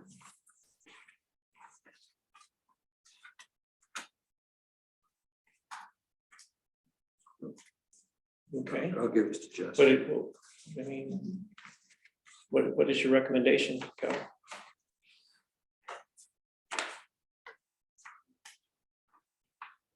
How dangerous are they? Yeah, I know that the new solar farms that are being put in, it comes with stipulation that will be fenced. This is an existing one. No, I guess my question is this a town board issue? I don't know. Or is this a code issue? We do have a solar law in place now, so I guess the code officer would have to look at this property, right, and see if it's in compliance Yeah. with the solar law and whether or not how pre-existing fields were dealt with in that solar law. I can't honestly remember. I was Did part she of say maybe- when it was put in? There was something about size too, but so it becomes a code issue, and it seems to me in some ways becomes a town issue. Well, yeah, but it's just something that the first thing we'd need to do is look at the law and just see Yeah, I where think- this stands. Well, I'm pretty sure these are well before the solar siting law. Yeah. These, and, I mean, I suspect I know what, there's There's only one. and Sorry, Yeah. yeah, I think I know what it is. Right. And so, There are signs that say danger high voltage. I mean, I can ask the code officer to look at it. I think it's, so. But it's, the thing that comes to my mind is you could have had a pre-existing swimming pool, but no, you're gonna put a fence around it. I mean, it's certainly something we can look into for sure, Yeah. So I just, somebody sends me a letter, asks me to read it. I just. Sure. It's a valid concern. Yeah. Thank you. Yeah. And want to respect their wishes and, yeah. So that's. Great, okay. Offer a resolution to appoint Andrew Diger as chair of the, why don't you offer the resolution? Local Agriculture Committee. Seconded by Cal. Any comments or complaints about that? So, no, okay, so all in favor? Aye. Opposed? Congratulations. Congratulations, we're sorry. And offer resolution to reset the You can set the meeting schedule now. reset the charging rate Oh, yeah. for the Caroline Town Hall charging station to 30 cents from 15. yes, 30 cents That per makes kilowatt hour. Seconded. Yes, second by Cal, and pretty thoroughly discussed earlier, right? So Yeah. any further? So all in favor? Aye. Opposed? Great, thank you. Any other resolutions I forgot? Budget transfers. Adjournment. I forgot the budget transfers. Oh, I did. Thanks so much, Jesse. They're on a different page. That's why I didn't see What them. would we do with that? Offer resolution for the, for these are 2021 cleanup budget transfers. So resolved, Caroline Town Board makes the following 2021 budget transfers, 8250 from A1110.4 court contractual to A1420.4, legal contractual 863.98 from court contractual to A1670.4 print mail contractual. $6.13 from A1110.4 to A1220.4 supervisor contractual. $2 from A1620.1 cleaning personnel services to A7510.102 deputy historian personnel services. $252.89 from DA 5140.1 miscellaneous personnel services to DA 5110.1 general repairs personnel services, and $612.51 from DA 5140.11 miscellaneous personnel services overtime to DA 5110.1 general repairs, personnel, services, overtime. That should be DA 5110.11. Mark, did you say 2021? Yeah, she's closing the books. I did, end of year, yeah. Final tweaks to the accounting budget. Any other questions? And I'll offer it for approval. All in favor? Right. Aye. Second. Oh, Tim seconded it. Thanks, Tim. Thanks. And all in favor? Aye. Opposed? Thank you, and thanks, Jesse, for catching that. I'll offer a motion to adjourn, What? seconded by Are you Kathy. sure? That was It's a not question. 11 yet. You want to reconsider? No, I think Cal I'm had the gonna turn into a pre, pumpkin in a second. and all in favor? Aye. Aye. Oh, it's only 10:32. It's 10:30. Help you clean up. Get out of here. Thank you, everybody. Take care. Thanks, Tim. Thanks, Yeah. everyone on Zoom. Thanks, Tim.